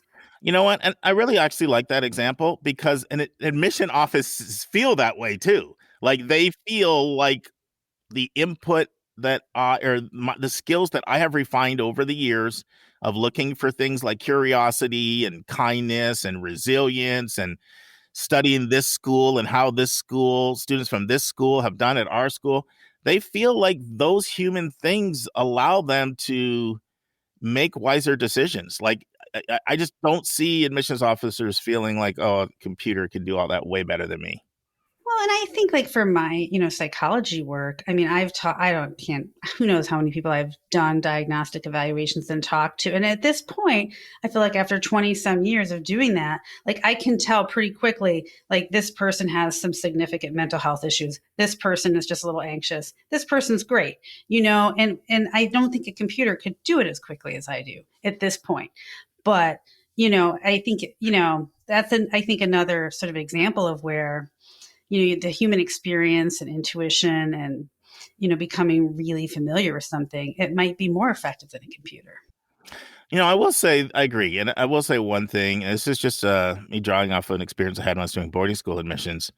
There was a particular feeder organization that would send us a boatload of applications just before the deadline every year. Because they would send them all to us in a massive group. And it was incredibly frustrating. I was having a conversation with myself and another admission officer at a competitor boarding school that wasn't that far. I'll name the name, the Hill School, which is about 45 minutes away. Probably most famous because the Trump school, they went there, but different school. And we were talking and we said, because we kept telling them, stop sending us like this boatload of applications like just before the deadline. Because they basically had like their own common app kind of thing for their organization. And I remember a conversation I had with my colleague, she's like, you know what? You're forcing me to have to just do a quick look at the file and just scan through everything quickly. And it's making me look at the numbers more and take the, and do a more of a numbers driven thing. And I really do believe some of that happens. I do believe that some schools are slammed. They don't have the staff. Technically, they're not doing admissions by the numbers. They're claiming they do holistic, but some just glancing at the files occurring. And if stuff looks like it's non-competitive, then it's just not going anywhere. But but to me, that's still not AI. That's still a human set of eyes looking at something. And so that's why I don't consider that to be the same thing. But there's no doubt in my mind some of that same thing is happening, because there's some horror stories out there this year. Schools that weren't able to read all their apps. You hear about schools extending their deadlines. I mean, it's not like the manpower in the admission office is growing at the same rate of the growth of the applications in some places. And so that forces certain kinds of shortcuts to be taken. And now, whether that's hiring more seasonal readers or whether that's auto-admitting, auto-denying, but it's still mostly, from what my knowledge is, being human-driven. Mm-hmm. All right. So what I'm going to do, Jillian, because I feel like I gave you an unsatisfactory answer here, but then I know I did. I'm going to make a point of asking a bunch of different. My meetings are with the top dog this summer, the VP of enrollment, or whatever term they're using. There's zillions of them out there. There's so many of them. It's I'm gonna make a point of asking them myself, and I'll report back. How's that? Yeah. What's the name of your robot and how much does it do? Awesome. All right. See you next week, Lisa. Bye. And now this week's interview with a special guest.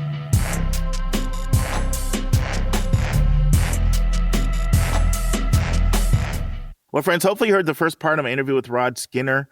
He's one of the real pros in the business, and we continue our conversation today on why is it so hard to get into a selective college these days. Listen and enjoy. So one of the things we're saying is you cannot reduce this process to test scores and grades. It is not that simple. And so another thing we do is we do an exercise with our students where we say, this is Milton University, and your mission is that we'll use the Milton Academy mission statement. Now, here are 12 factors, and we say this is not exhaustive, but here are 12 major factors that a college might take into account as it makes choices in the admissions process. You have 100 points. Assign a point value to every one of these. And where would you say, what are the most important? What are the least important? And so, first of all, it ends up having a great debate because, as you might expect, each kid has different sets of numbers, right? Sure. And what it reinforces, which is our main point, which is, so you see how complex this is, right? It's not just about grades and test scores. It's about these other 10 factors as well, right? And they play in different ways depending on, going back to your earlier point, institutional priorities, right? And Sure. So you can't second guess a college on this stuff. And so then my final sort of thing on this is, so when you say that kid took my spot, you couldn't be more wrong, right? First of all, it was never your spot to begin with. And second of all, the college didn't even know whose spot it was until they saw who they had in front of them in terms of the applicant pool. So that's kind of our institutional response to that issue. And I think that's the way to broaden the conversation. Oh, that's well done. What are the things you have in your list when you have them apportion certain things? So we have things like geography, which actually is a really interesting one to think about, athletics, ability to give, reputation. And the kids always say, you mean my reputation as a high school student? No, I mean the reputation of the high school to the college, right? Sure, What else do we have in there? I'm trying to think of what else we do put in there. Recommendations, both from teachers and from the counselor. Let's see. Essays and activities. Do you have things like that? Extracurriculars we put in. Right. We also have a category that kind of bleeds into that called special talents. Mm-hmm. And that kind of incorporates everything from playing the oboe to putting a puck in the net. Right. Sure. So, yeah. And then you could have personal qualities too, if you wanted to, like, PQs, and all those PQs. You have that in there? We have the PQs on there too. Yeah. Good stuff. That must really make people think. We hope so.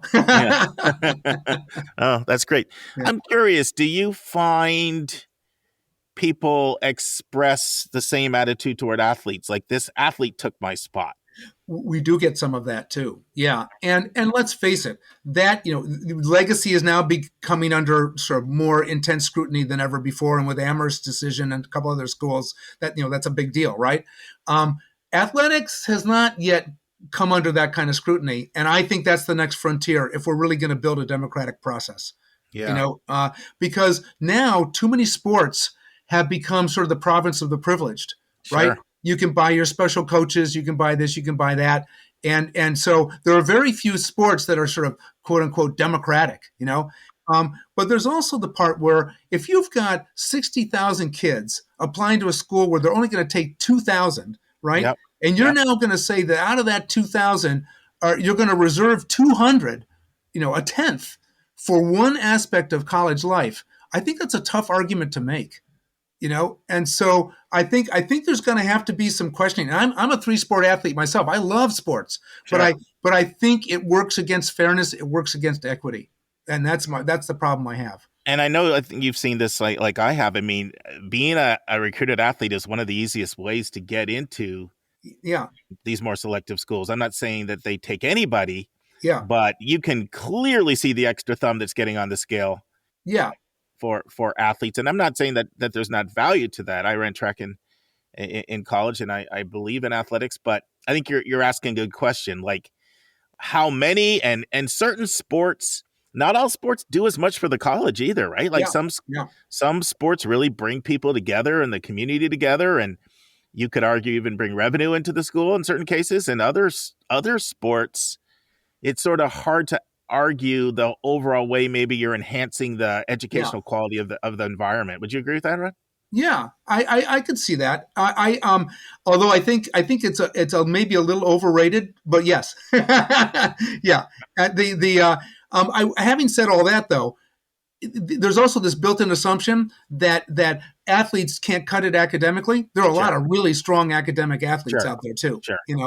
And the other thing, and this, at those more niche sports, especially sports that are played more often by affluent families, I mean, schools also expect that academic transcript to be pretty good, right? Yeah. They're not. I think they're not taking straight C kids at highly selective schools because you can play water polo or you can fence. Right. You've got to show you can do it. You can do the work, and you can do it at a high level. Exactly. Right. So here's another question I hear. Did you ever read the article in The Atlantic, May 2021? It was entitled "Private Schools Have Become Truly Obscene." Oh yeah. Remember that one? And it just took the hatchet out at private schools. And the article pretty much argued that these colleges need to stop taking from so many kids from the places like the Miltons and the Andovers and the Hotchkisses and Choates and Grottons and all these places, and start taking more kids from public schools. And so another thing I hear a lot is it's harder to get into a selective college from a rigorous private school because they grade harder at my rigorous private school, and colleges don't seem to be making the adjustment for my harder curriculum when they read an admission file. So I think my chances of getting in a selective school would be better off at the public school where I could finish toward a higher place in the class. What are your thoughts on that topic? Well, I have a couple, and one of them may lead us to a whole different conversation. But let me start with the first reaction, which is, if you were to look at how many people take the PSAT, that's usually a pretty good indicator who's going to be applying to college, right? Right. And out of that group, maybe 5% come from independent private schools, something like that. But if you look at the most selective colleges, probably 30 to 40% of the kids there come from private schools or independent schools. So you can't really, in terms of numbers, make the argument that you're at a disadvantage if you're at an independent or private school at this point in time. You just can't, right? Can you make the argument that it's really dang tough for everybody? Yeah, you can. Right. But it's a hard thing to say that you are being penalized because you're going to a independent school or a private school. I think if you go to an independent or private school and you don't take full advantage of the opportunities there, and you don't show your own special energy and magic and your own kind of presence, but then that's something you would need to do whether you went to the public school or your private school anyways. You have to show those things, right? Sure. So it doesn't change the selectivity in that regard. do you think schools, as part of their institutional priorities, are making more efforts to take more non-private school kids, whether it's homeschool, rural kids, all these different schools? Do you think that's something that's on the rise? Yeah, I do. I mean, I think colleges are definitely trying to have create student bodies that reflect the overall population of the United States and maybe the world too. Sure. And I think there's nothing wrong with that. That's how you make for a healthy country, right? And this only becomes a truly dire conversation if you buy the argument that your life is a failure if you don't get into the top 30 colleges. Oh, that's really important. So why don't you comment on that a little more? Yeah, I mean, the bottom line is, as I said when I moved from the South to the North at one point, you'd be amazed how many people led incredibly successful and happy lives who never thought of a college in New England or the Mid-Atlantic. Sure. So there are a lot of ways to have a very successful life. And so it's what, as a lot of research shows, it's not the college, it's what you bring to the college that makes the difference, and what you then do at the college that makes the difference. So, and that's, I think that's an argument that is real and people resist it, but you got to keep saying it because it's the truth. We end every one of our podcasts by quoting two quotes that you'll be very familiar with, Rod. College is not a prize to be won, but a match to be made. Yep.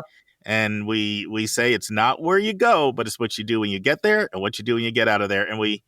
And I got a really, really nice email from a family, a listener in the Santa Barbara area.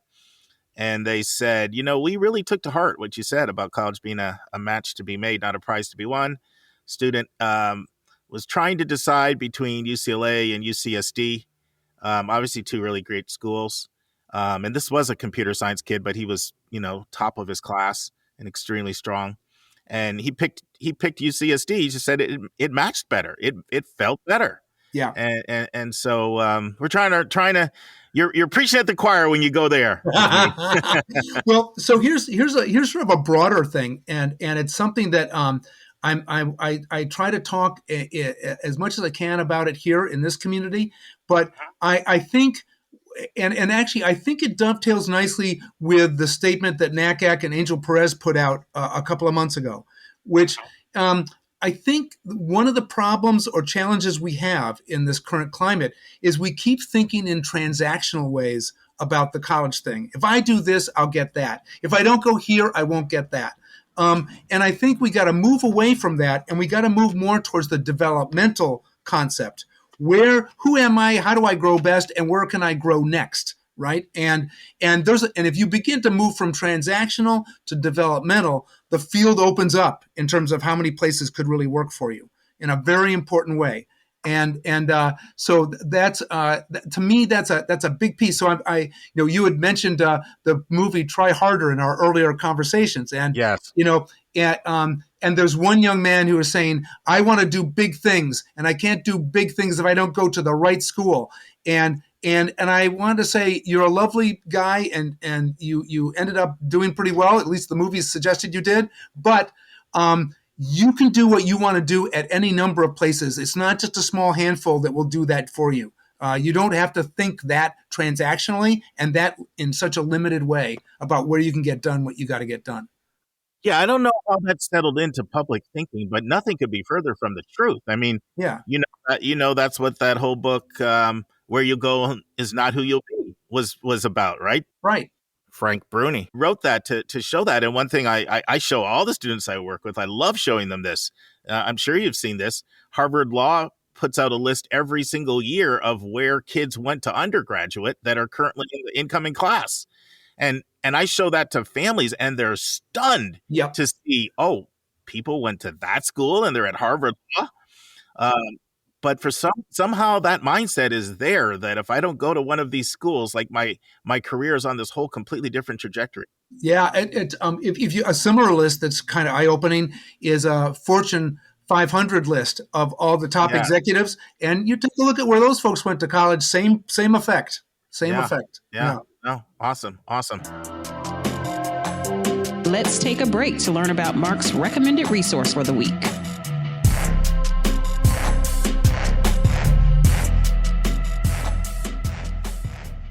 Friends, the recommended resource for episode 226 is another podcast, and it's called Hold Me Back Podcast. It's a dad and his son, and they pride themselves on one Generation X, one Gen Z, living together, bridging the cultural divide.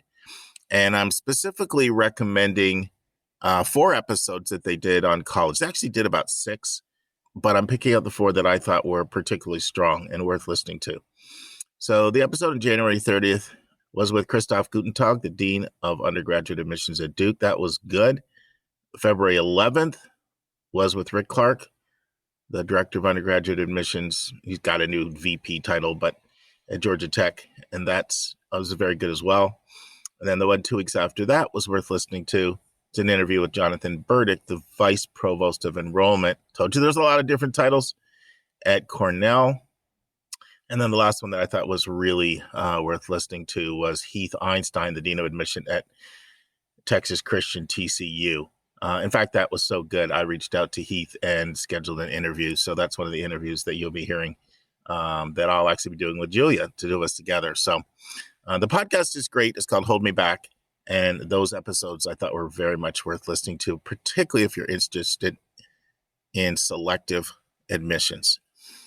Now return to my interview with Rod Skinner. So I don't know. I'm sure you might have read Jeffrey Salingo came out with an article recently about the college admission process is completely broken. Did you happen to read that by any chance, Rod? I actually have to confess, I read the short piece part of it, but I didn't read the whole part of it. So, but I think I know where he's coming from. But go ahead, yeah. Well, two of the things he advocates for in there, and I want to ask you what you think about them. So, one of the things he advocates for is that schools need to start doing more direct admission. Obviously I know the Common App is experimenting with that. And I'm actually part of a group working with College Greenlight. They've done a little experiment in Chicago and where they got a group of students and they filled out a bunch of information on a portal. Yeah. And then schools just admit it right off of that. Like with College Greenlight, a counselor had to vouch for the kid. So there were no recommendations, but a counselor had to sort of say, yeah, I'm vouching for this kid.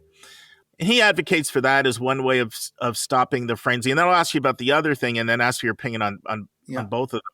The other thing he argues for is almost a staged approach to college admissions. Rather than people do all these applications only to be dead on arrival because your transcript wasn't strong enough. What about a transcript read, almost the way you see on like multicultural fly-in programs or like athletic pre-reads? And if you pass that test, then you start submitting other pieces of the application. And my question to you is, do you think either of those things could work for large numbers of school? Or do you think that's sort of a pie in the sky suggestion that kind of really won't go anywhere? I think mechanically it could end up being difficult, but what runs between both of those ideas, which I think is a good thing for everyone to be thinking about, is how do you make this process simpler and more accessible? Because that really seems to be what he's trying to drive towards. It is, I think there's a lot more that could be done in that regard for sure. Anything come to mind? Well, I have to say, isn't it time that the most selective colleges stop advertising and marketing? Because, unless there's underserved communities, continue to reach out to them. But why do we need to inflate? And so I'm about to move to my big point.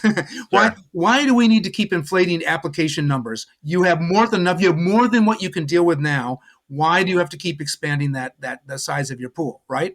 Well, one reason they have to keep doing that is because the metrics for things like bond ratings are still built on the wrong numbers. And one of those numbers is number of applications. You know what, Rod, why don't you go into depth a little bit more about that? Because I don't recall, I've mentioned that 1 or 2 times. So I've never really shared much of that with our listeners. Yeah, so a lot of schools have to go through bond ratings to do all kinds of important institutional projects, right? It's something, I can't think of a place that is like a college or a private institution of any kind that doesn't have to do that. And there are a lot of different metrics, but from the college piece of it, the numbers they look at are test scores and application numbers. all those things that sort of amp up the selectivity and from our end, aren't really helpful, right? And so Right.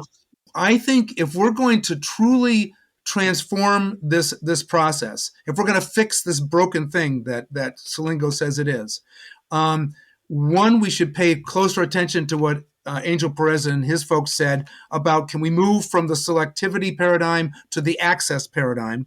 And by the way, I'm thinking very much of the Lonnie Guinier book, The Tyranny of Sure. Meritocracy, where she said, why are the best schools always only working with the best kids? Why aren't the best schools working with the most in-need kids to really show their stuff, right? Let's flip the whole model.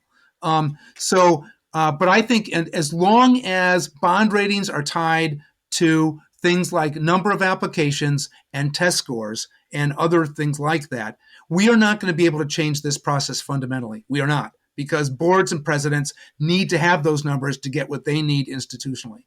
So, yeah. I think, and you would know that, I think that some of those bond ratings even look at a U.S. News rating as one of their metrics. Have you also heard that? I've heard that a few places. I've never been able to verify it, but it was credible sources I heard it from. Yeah, and then so let's think about that for a second, right? Like one of the major scores in there is reputation. Well, how do they find reputation? They put a little survey in front of a college's president and say, "What do you think about that college?" My buddy works there, sure, bing. And so it's not hard science, that's for sure. Sure. So I think there's a lot to be fixed in that regard. I really do. Here's another piece too. I'm actually meeting every 2 weeks or so with 3 other folks, looking at kind of the big issues of college admissions, trying to sort of figure out how to write some papers about it and get at it, right? One of the things we're looking at very closely is, what can we do to take away the stigma of community colleges? Oh, you're preaching it. You're preaching again to the choir. We just talked about that in 224, our last episode. Yeah. And going back to that notion of staging that Salingo talked about, that's a staging too, right? And some of the best teaching in the country happens at community colleges. And we also know that if you do well there, you can take a next step as well, and colleges would be excited to see you. So it's I think that's got to be looked at more carefully. It just does. Well, we discussed the article in Inside Higher Ed on Amherst being a champion for community colleges in the history of how it evolved. And it started with the Jack Kane Cook grant for transfer students. And then when that expired, the faculty spoke out loudly and said, "Give us more of these kids." Yeah. They are adding something to the classroom that we're not getting. And so then Amherst ended up saying, you know what, we're going to use our institutional aid and continue with the program. Of course, Pomona and schools like that have been doing it for a long time, right? On the West Coast. California's been on the game for community colleges way before other people were. Way before. And going back, Mark, to my earlier point about distance traveled, those kids that excited Amherst, those kids traveled a distance, a significant distance. So it really fits the model we're talking about. Great. So, Rod, here's the question. How do we get off the treadmill? I mean, it just seems like we're caught in this vicious cycle. Yeah. The harder a school is to get in, the more people want to go. The more they want to go, the more applications the school gets because they hear it's hard to get in, so I better apply to more. This drives down the admit rate, and there increases its cachet, and then people just want it more. And the stress of never getting off this treadmill just exacerbates. Like, how do you break the vicious cycle? Yeah. So a little bit of that is that moving again from that transactional to developmental mindset, which takes work. I heard a really interesting thing. One of my other hats is I'm on the National Selection Committee for United World College. And by the way, say your prayers for them. The epicenter for the fires in New Mexico are in Las Vegas, New Mexico, where UWC is. So prayers there. So the executive director, we had our selection weekend in February, and the executive director, we had, I think, 120 kids on Zoom getting ready to sort of make a decision to move down to, I think we ended up picking 60, something like that. And so before we went into selection, the executive director talked to all those finalists, and what she said was so good. She said, so, whether you get some good news out of this weekend or some not so good news out of this weekend, ask yourself why. Why was it so important for you to get in? Why was it so important for you to have this particular opportunity? How does that all fit into your larger sense of who you want to be and where you want to go? Why? And that was a very powerful statement And I'm starting to use it more with kids and families. So I hear you, but why this particular school? Why couldn't it be these 10 other ones that we could talk about? And it actually turned me on to this book, which you might want to check out, called Start With Why, by this guy named Simon Sinek. Good stuff. Huh. Anyway, I want to do more work about sort of getting at the core drivers for why these things are important, right? What I find challenging is a lot of times, like when I peel back the onion, it just boils down to prestige. Yeah. It boils down to perceived prestige and particularly with parents, even their kids too. Yep. But and that's tough because now their identity is wrapped up in social class. And I've used this example, when I talked to Dr. David Williams, one of my co-hosts, I said, for some people, I feel it would be very hard for a doctor to all of a sudden be a nurse. It just would be for social status reasons. And I think that's how people see it. Like, I don't want to go backward. And I just find that's so hard to address if that's truly the driver. I don't know what your thoughts are on that, but that's what I'm struggling with. Well, there's a couple of things I would say is, first of all, in all this crazy selectivity, right? All those really great kids who didn't get into the top schools everyone's talking about need to go somewhere. So the rising tide raises all boats. All of these student bodies are more dynamic than they used to be, right? Correct. That's one.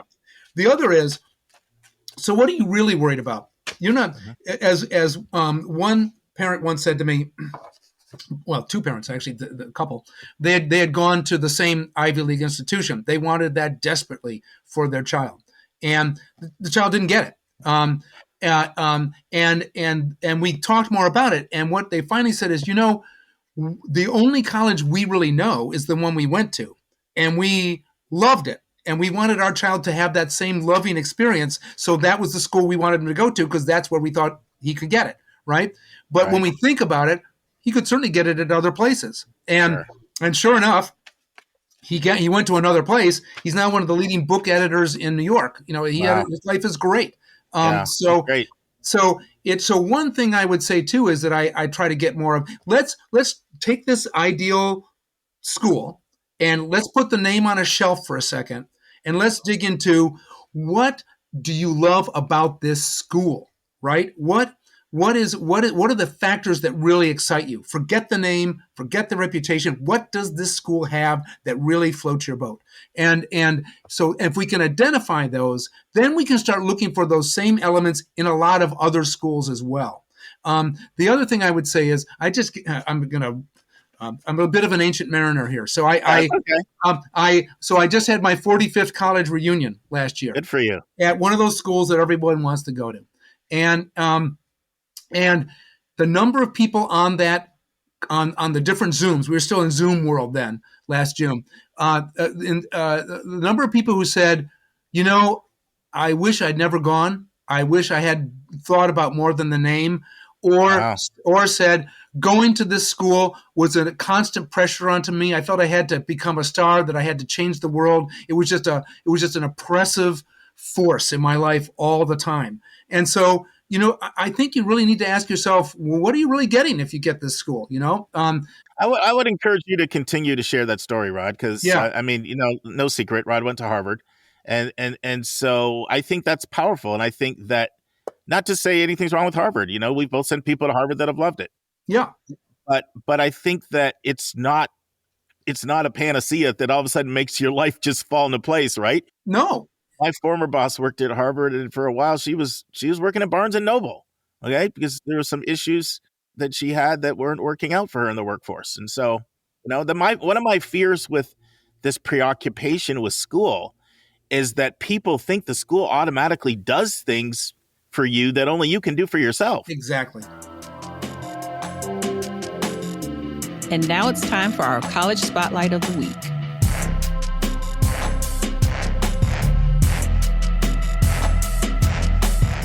Friends, it's now time for the final part of Sylvia Borgo's Spotlight on the University of San Diego. Actually, let's talk a little bit about Res Life, since we just mentioned, the living and learning communities. So there were a couple of residence halls that we walked through.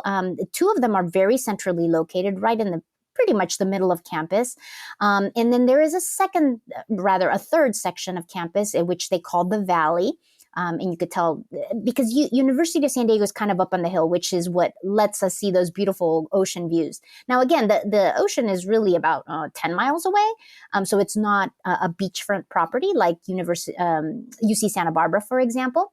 But it definitely is within, a 10-minute driving distance. But the residence hall, so yeah, there's two of them that are centrally located. And then the Valley, what they call the Valley, there's another section of residence halls.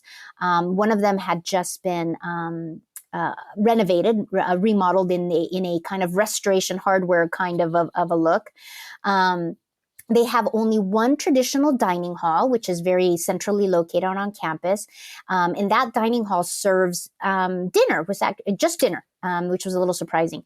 You can use, and that one is like a buffet style dining hall where you could go in, have dinner, your mac and cheese, your pizza, salad, soups, that type of thing. Otherwise, for the other meals of the day, what you have are your meal swipes, and they have several restaurants on campus with obviously different cuisines. You could have you could go to the sandwich shop, you could go to the Mexican restaurant, you could go to the Thai place. It really, and again, this kind of lent to this feeling of a small little neighborhood. If you could imagine kind of I guess what I would imagine one of those like fabricated Warner Brothers movie sets where you have the houses and the restaurants all within like walking distance. That's what it felt like. It felt like a neighborhood. You could get out of your residence hall. You could go to your quote unquote workplace, which would be your classroom. And then you would get off of work and then go grab a bite to eat at one of the like restaurants or one of the eateries on campus. So it felt really, really unique in that sense. And let's see what else about food. The food looked delicious. I kind of spied people eating their sandwiches, and we walked by one and it smelled so good in there, fish and chips or whatever they were. So it looked fabulous. Making me hungry here. Yeah. And we're recording at lunchtime too. Oh man, I know. They are Division I sports team. They play on the West Coast Conference.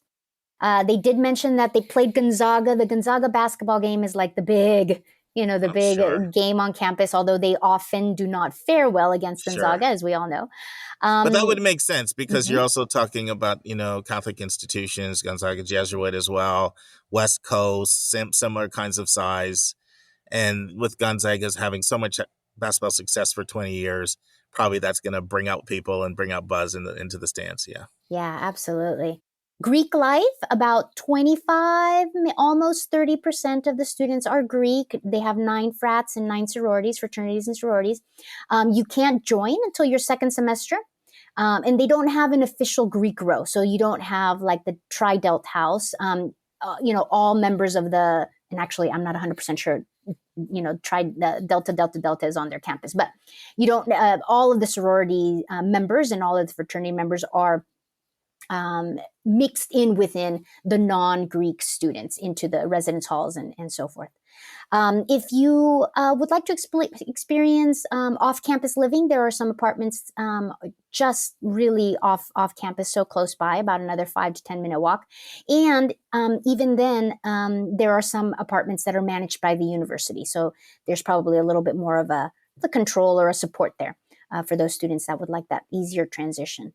Speaking of support services, some of the advising programs, they have an academic advisor that you're assigned to for the first 2 years to make sure that you are taking the classes that you need and staying on course so that you can graduate in 4 years. They have a student assistant, which is kind of like a buddy system, the second year student that helps out the first years with any questions, whether it be academic, social, emotional questions. Then they have, of course, like most universities, a resident assistant in the housing. And then in each house, in each dorm, they also have a resident minister. And so that's available for students if they wish to take part of those activities or that support.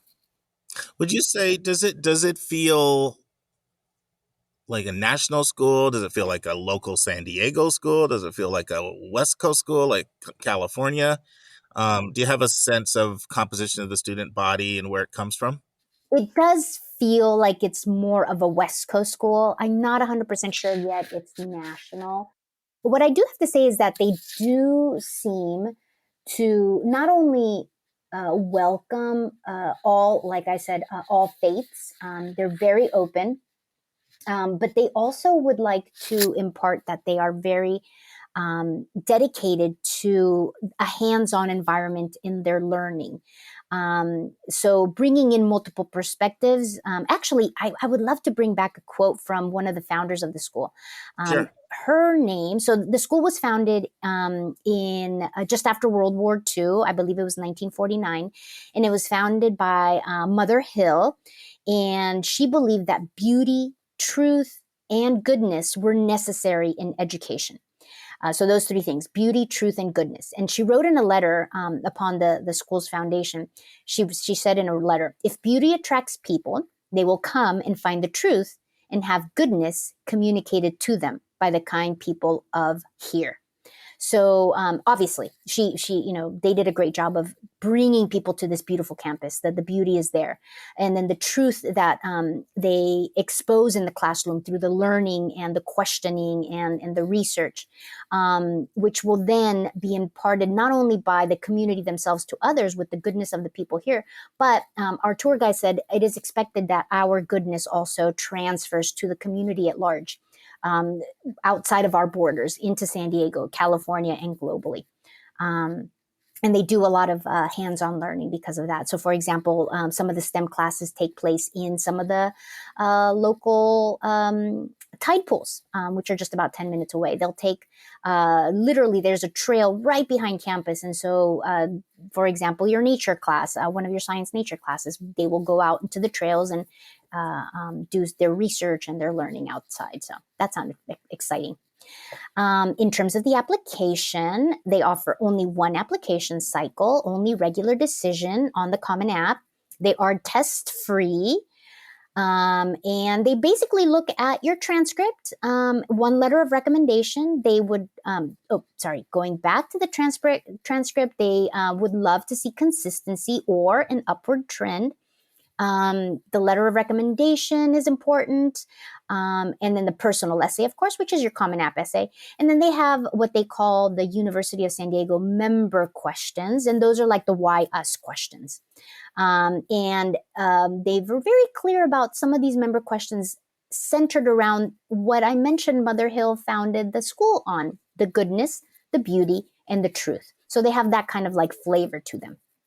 Let's see here. In terms of the cost, it is with room and board, it is upwards of $60,000. However, they do have generous merit scholarships that are need-based, but as well as merit-based. Some of the top scholarships can be about $25,000 a year. So that's bringing it down to about $30,000, I guess, $35,000. So I have a question for you. So my sense has always been it's been more of a school for middle, upper middle, and affluent families.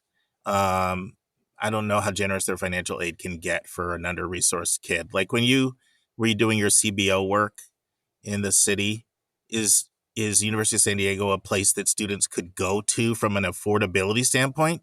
Or would it be like, no, you know what I mean? They have some merit scholarships where they take you from 60 to 30 or 60 to 40, but, they just don't have the financial resources for a family that, that can pay 10 or less to go to. Like, did you have an experience with that? That is an excellent question. So as you mentioned, I volunteer my time with a local CBO, and really the students are zero EFC, pretty much. I'll just say, they are zero EFC. We have one student, and she wasn't. And 1 second. So I know most people know, but for those who don't, why don't you tell everybody what a CBO is? Yes, CBO is a community-based organization, which really just works to, do good in the community. In this case, we help about 25, 30 students every year with the college search and application process. This particular CBO is called Partners in College Success. So several coaches, I'm one of them, and then our fearless leader, we work with these students. They're all first gen. They all come from they are all underserved populations. Their parents are of economic means that put them at zero contribution for college, so zero EFC. And yes, so think of it as like if people without any means could have their own independent college counselor, or if they were at a private school and they have a college counselor, bringing somebody with experience and expertise so that they can have some of the resources to decrease some of the socioeconomic gaps there. So yeah, so when you're working there, would you be able to put University of San Diego on college lists, or would you be like, no, that you have zero FC, yeah, you're going to get some Pell Grant, but they're going to gap you and they're going to ask you to pay 20 or 25 or something, and it's not. We need to look at other schools, or is it one that you could work with? Yeah, no, absolutely. So every year, several of our students do apply. I would say about every other year, one of the students chooses to attend. So what they are doing, and like I mentioned, this last year, she's a current senior, one of the students. She didn't work directly with me, but she was part of that group. She is headed to University of San Diego. So they good for them. Yeah, absolutely. So they did something with her merit aid plus obviously need-based aid. That must those two figures must have come together to make it affordable. That makes me happy. Yeah, That's absolutely. Will she have to take out a loan? Like basically everybody's offered that federal. Yes, she probably will. But really, $5,000 a year, not bad. $5,000. Yeah, people need to understand that the federal direct student loan is a standard loan that's going to be in your package. There's literally about 22 schools now in the country that offer no loans in their package. There's about another 50 that do it at certain incomes, like 20 that do it for all incomes, and another 50 like if you're under 30,000 or 40,000 or 60,000. So, but that's not a lot percentage wise, because you just have to have a lot of money to be able to offer something like that. And I try to let people know financial aid is not just scholarships and grants; it's also a federal direct student loan and oftentimes a campus job. Yes. Absolutely. Yes. So this young lady, I'm certain she qualified for a Pell Grant. Like I said, I don't know. Sure. I was not privy to her financial information. I had I helped a little bit more with essays, et cetera. But anyway, so the grants, the loan, the work study. So she has that commitment of about $7,000 that she will go ahead and have to pay. But then, like I said, they must have done something else with a combination of her need-based aid and merit aid to bring that cost of about, like I said, $65,000 or so down to a very manageable level. Yeah.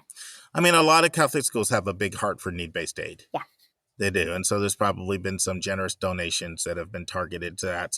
And a lot of times, I don't know if this is the case with UCSD, but I find this very common that private schools almost develop a special affinity for their backyard. Like Penn does that for the Philly area. Tufts has a program like that. So do some other Boston schools.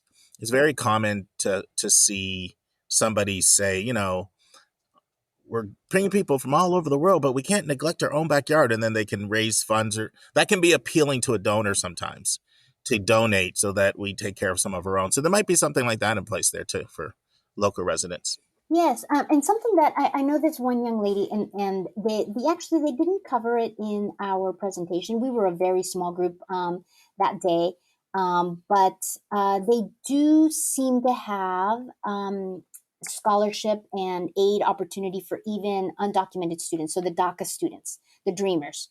That was on one of the slides, and they didn't go over it, and we were moving on, et cetera. So I was happy to see that. I know recently, actually, Lisa would know more about this, but recently I was also on a chat with Elon, and Elon also has something very similar where they do have generous scholarships, only a handful for DACA students. In this case, my student this last year, she was not one of those students identified as one of those, but they were very generous to her. Yeah. So how would you say the campuses are? Like if you think, well, first of all, would you say that, and I know it's got to be confusing to people because all these initials are like alphabet soup, right? I'm sure people are always confusing like USD and UCSD and yes. all the different schools there. So when you look at those, at least those three big schools, and San Diego State being the other one, obviously San Diego State and UCSD are large. So that's a big difference. And then you've got the religious affiliation is a big difference. And then public private, right? And then being in the Cal State system, being the UC system, that sort of creates its own entity into itself. Which one's the prettiest? That's a subjective Oof. opinion. What do you think? Oh my gosh. Is this beautiful San Diego where everything's gorgeous? Okay. Yeah, I know. My gosh. Okay. So if we're just talking about San Diego State, UCSD, and University of San Diego, I would say University of San Diego is it's picture perfect. Just imagine a resort. I mean, there was not a stray leaf on the ground. The bougainvillea was growing beautifully up and down the buildings. It's a very California campus. You have your palm trees, you have your Spanish Renaissance style, you have your fountains, you have the perfect lawn, the bougainvillea. I haven't been there, but I've seen pictures, and it is gorgeous. I was just looking at picture after picture and virtual touring and going through. And one student I know is there. Like I said, he transferred from Georgetown to on the basketball team there. Shout out to TJ Berger. And the business program was part of the draw there too. But there you go. At some point, Point Loma, that's next. That's another one. I wonder if I could do an international school spotlight next, because I'll be heading abroad this summer. So if you get on a campus and tour it, then we can make that work. Okay. How's that? Sounds great. I like that. Sylvia has a passion for international. She's trying to get to 50 countries. I think you're at like 48 or something like that, aren't you? You're up there. You know what? I redid the numbers, and I'm actually down at 43. So it's going to be a tough one. Still, it's a pretty good number. A lot of people would like to be at 23, let alone 43. But Sylvia's got a passion for travel. This is awesome. Do you feel, would you describe the school as diverse or not? Yes, I actually would. I have the numbers here, so it doesn't sound very diverse. However, when I was on campus, it felt very diverse. I heard at least 3 languages as we were taking the tour. It was I heard a lot of Spanish, and it wasn't even Spanish from like what people might expect would be like Mexico. If you have like Mexican American population or Central American, they were Spanish from like Spain. I can tell those different accents. I'm sure you can. Yeah.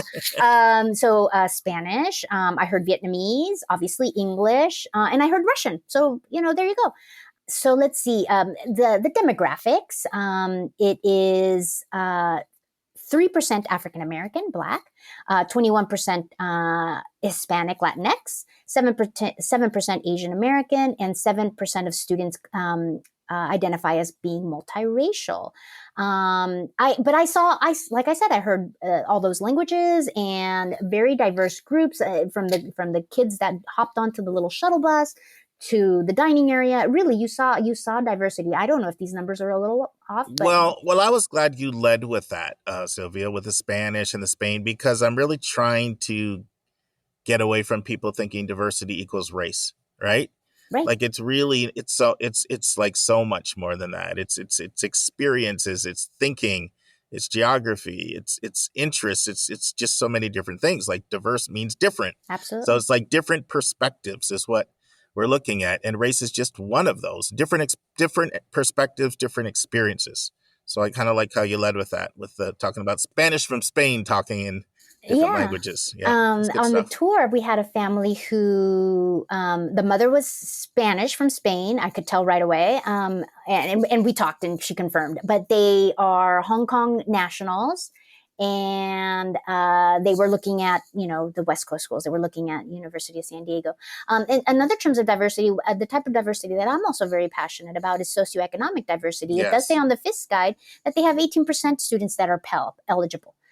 Which I think is a pretty high number, not possibly as high as the UCs or San Diego's, the Cal States, but still I think a very sizable number, a very respectable number. It is. I mean, a lot of, even some of the wealthiest schools in the country who have a tremendous amount of money, if they ever hit 20%, they'd start bragging about it. Right. Big time.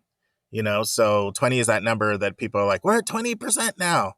And so they're knocking on that door. Yeah, that's something that I am very, very passionate about, ethnic and racial diversity identification, as well as many others. But socioeconomic is the one that gets overlooked sometimes. And it's extremely important because class impacts thinking in such a powerful way, right? And so, when I interviewed Chris Gruber, I said, I don't want to hear a school tell me how diverse they are in their single-digit Pell. Right. Don't tell me you're diverse. You're not. I'm sorry. Like you can brag about your 47 states and your countries, But if almost everyone is coming from, similar social class, and I realize there's a range, and I realize Pell is a hard cutoff, but at the same time, 40% of the country is Pell.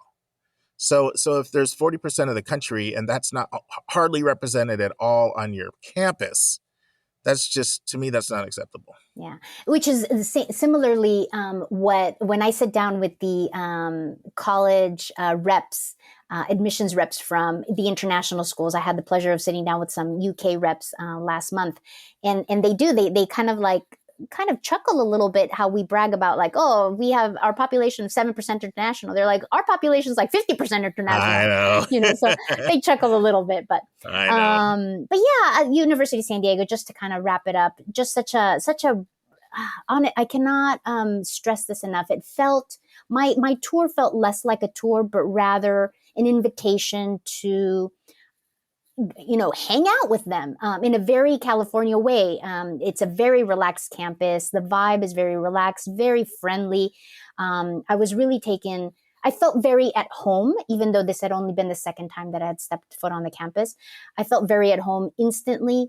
It was a very inviting place, very friendly, very easy to manage. And yet still, like I said, if you are looking for a bit of peace and quiet, that would not be difficult to find as well. Let's close by summarizing some of the reasons why somebody would put this on their list. Sure. So why don't you say anything that comes to mind, and I'll mention anything if it pops into my head if you don't say it. Absolutely. So, that wonderful book by Ron Lieber, he talks about reasons why people choose college. The price you pay for college. So if we're looking at, if you want an academic program, if you want if your focus is academics, and really nothing else comes close to your search for that academic learning. If you want a truly fantastic business program, I would say it's right up there with some of the big heavy hitters like Indiana, Wharton, et cetera. And especially with that double degree program, if your focus is international fluency and going abroad. So number one, academics, the business program is fantastic.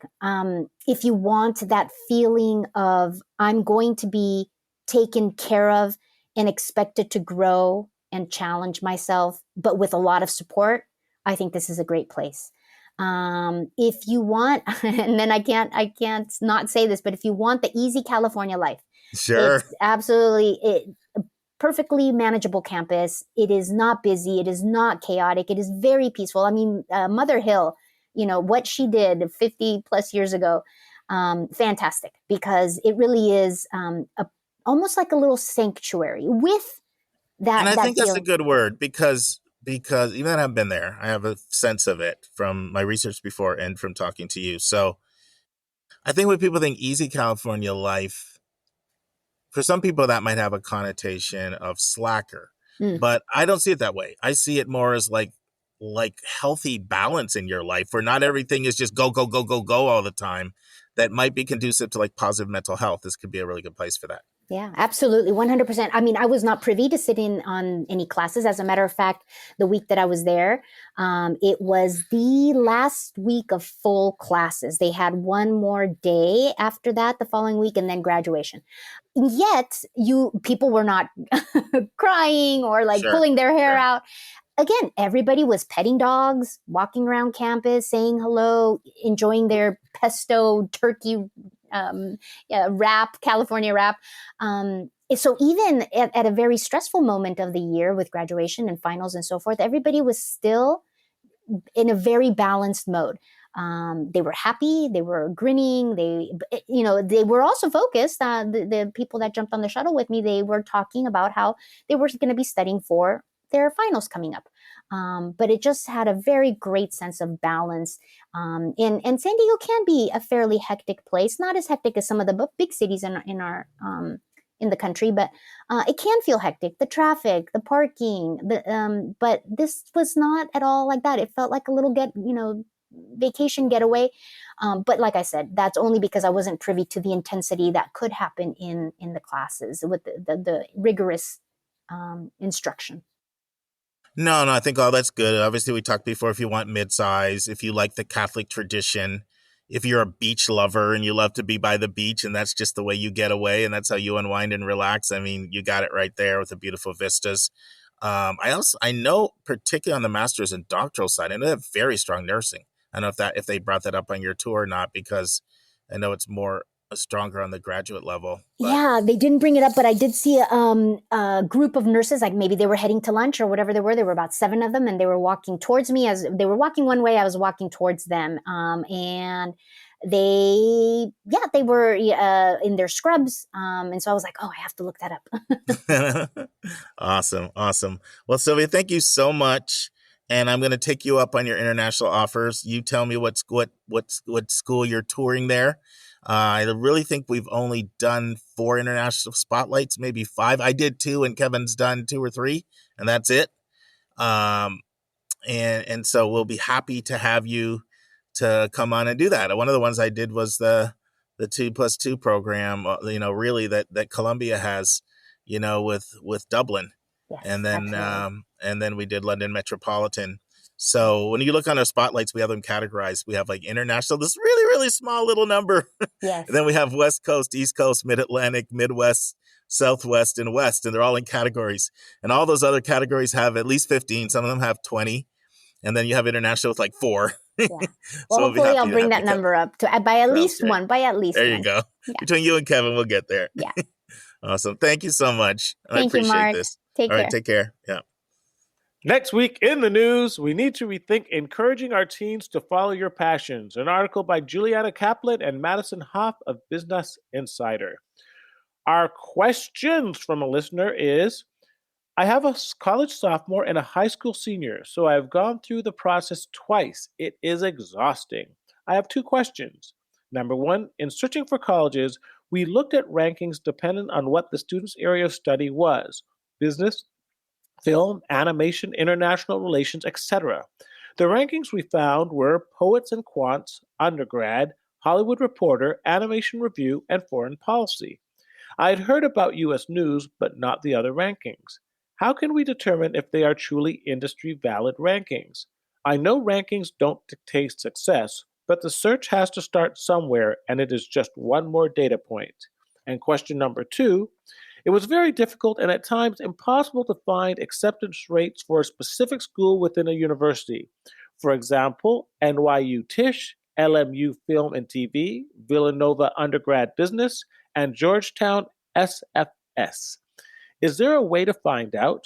The acceptance rate for each school/program can vary greatly from the whole of the university. Thanks so much. The interview is with Rod Skinner, the Director of College Counseling at Milton Academy, on why is it so much harder to get into a selective college these days. That's the final part, 3 of 3, and there will be no college spotlight next week. So the question is, what are you going to do the next 3 weeks, man? You're off. We got someone else in the saddle. We got Susan, Vince, and Julia for the next 3 weeks. What are you going to do? Well, my daughter came home and mentioned that her bathtub was getting old. So my wife said, hey, why don't you remodel the bathtub at the bathroom? And I was like, that's not something you can do in 2 weeks. Yes, I can help you. Yes. Maybe you don't tell Frida that you're off, because that honeydew list just grows and fills up all that time. It grows, man. And, it's like, I think the problem is she watched this Home and Garden TV where they can take a house and completely renovate it in 45 minutes. So me doing a bathroom now she wants you to be that problem. Dude. Well, you just have enough skills to be asked that. I have 0 skills, so Anitra would never even think of asking me, because it would be a complete and total disaster. Yeah, I have to dumb down my skill set before she thinks I could build her a brand new honeydew house or something. Oh, by the way, I had 2 sessions this week from students, and they both used movie references on me. And these are students. And I'm realizing now I've got to get more in tune with pop culture, or I'm not going to be able to follow these kids. So I'm doing this session with a student in San Diego, and she, and the family is like doing some remodeling in their house. So living in another house for a while.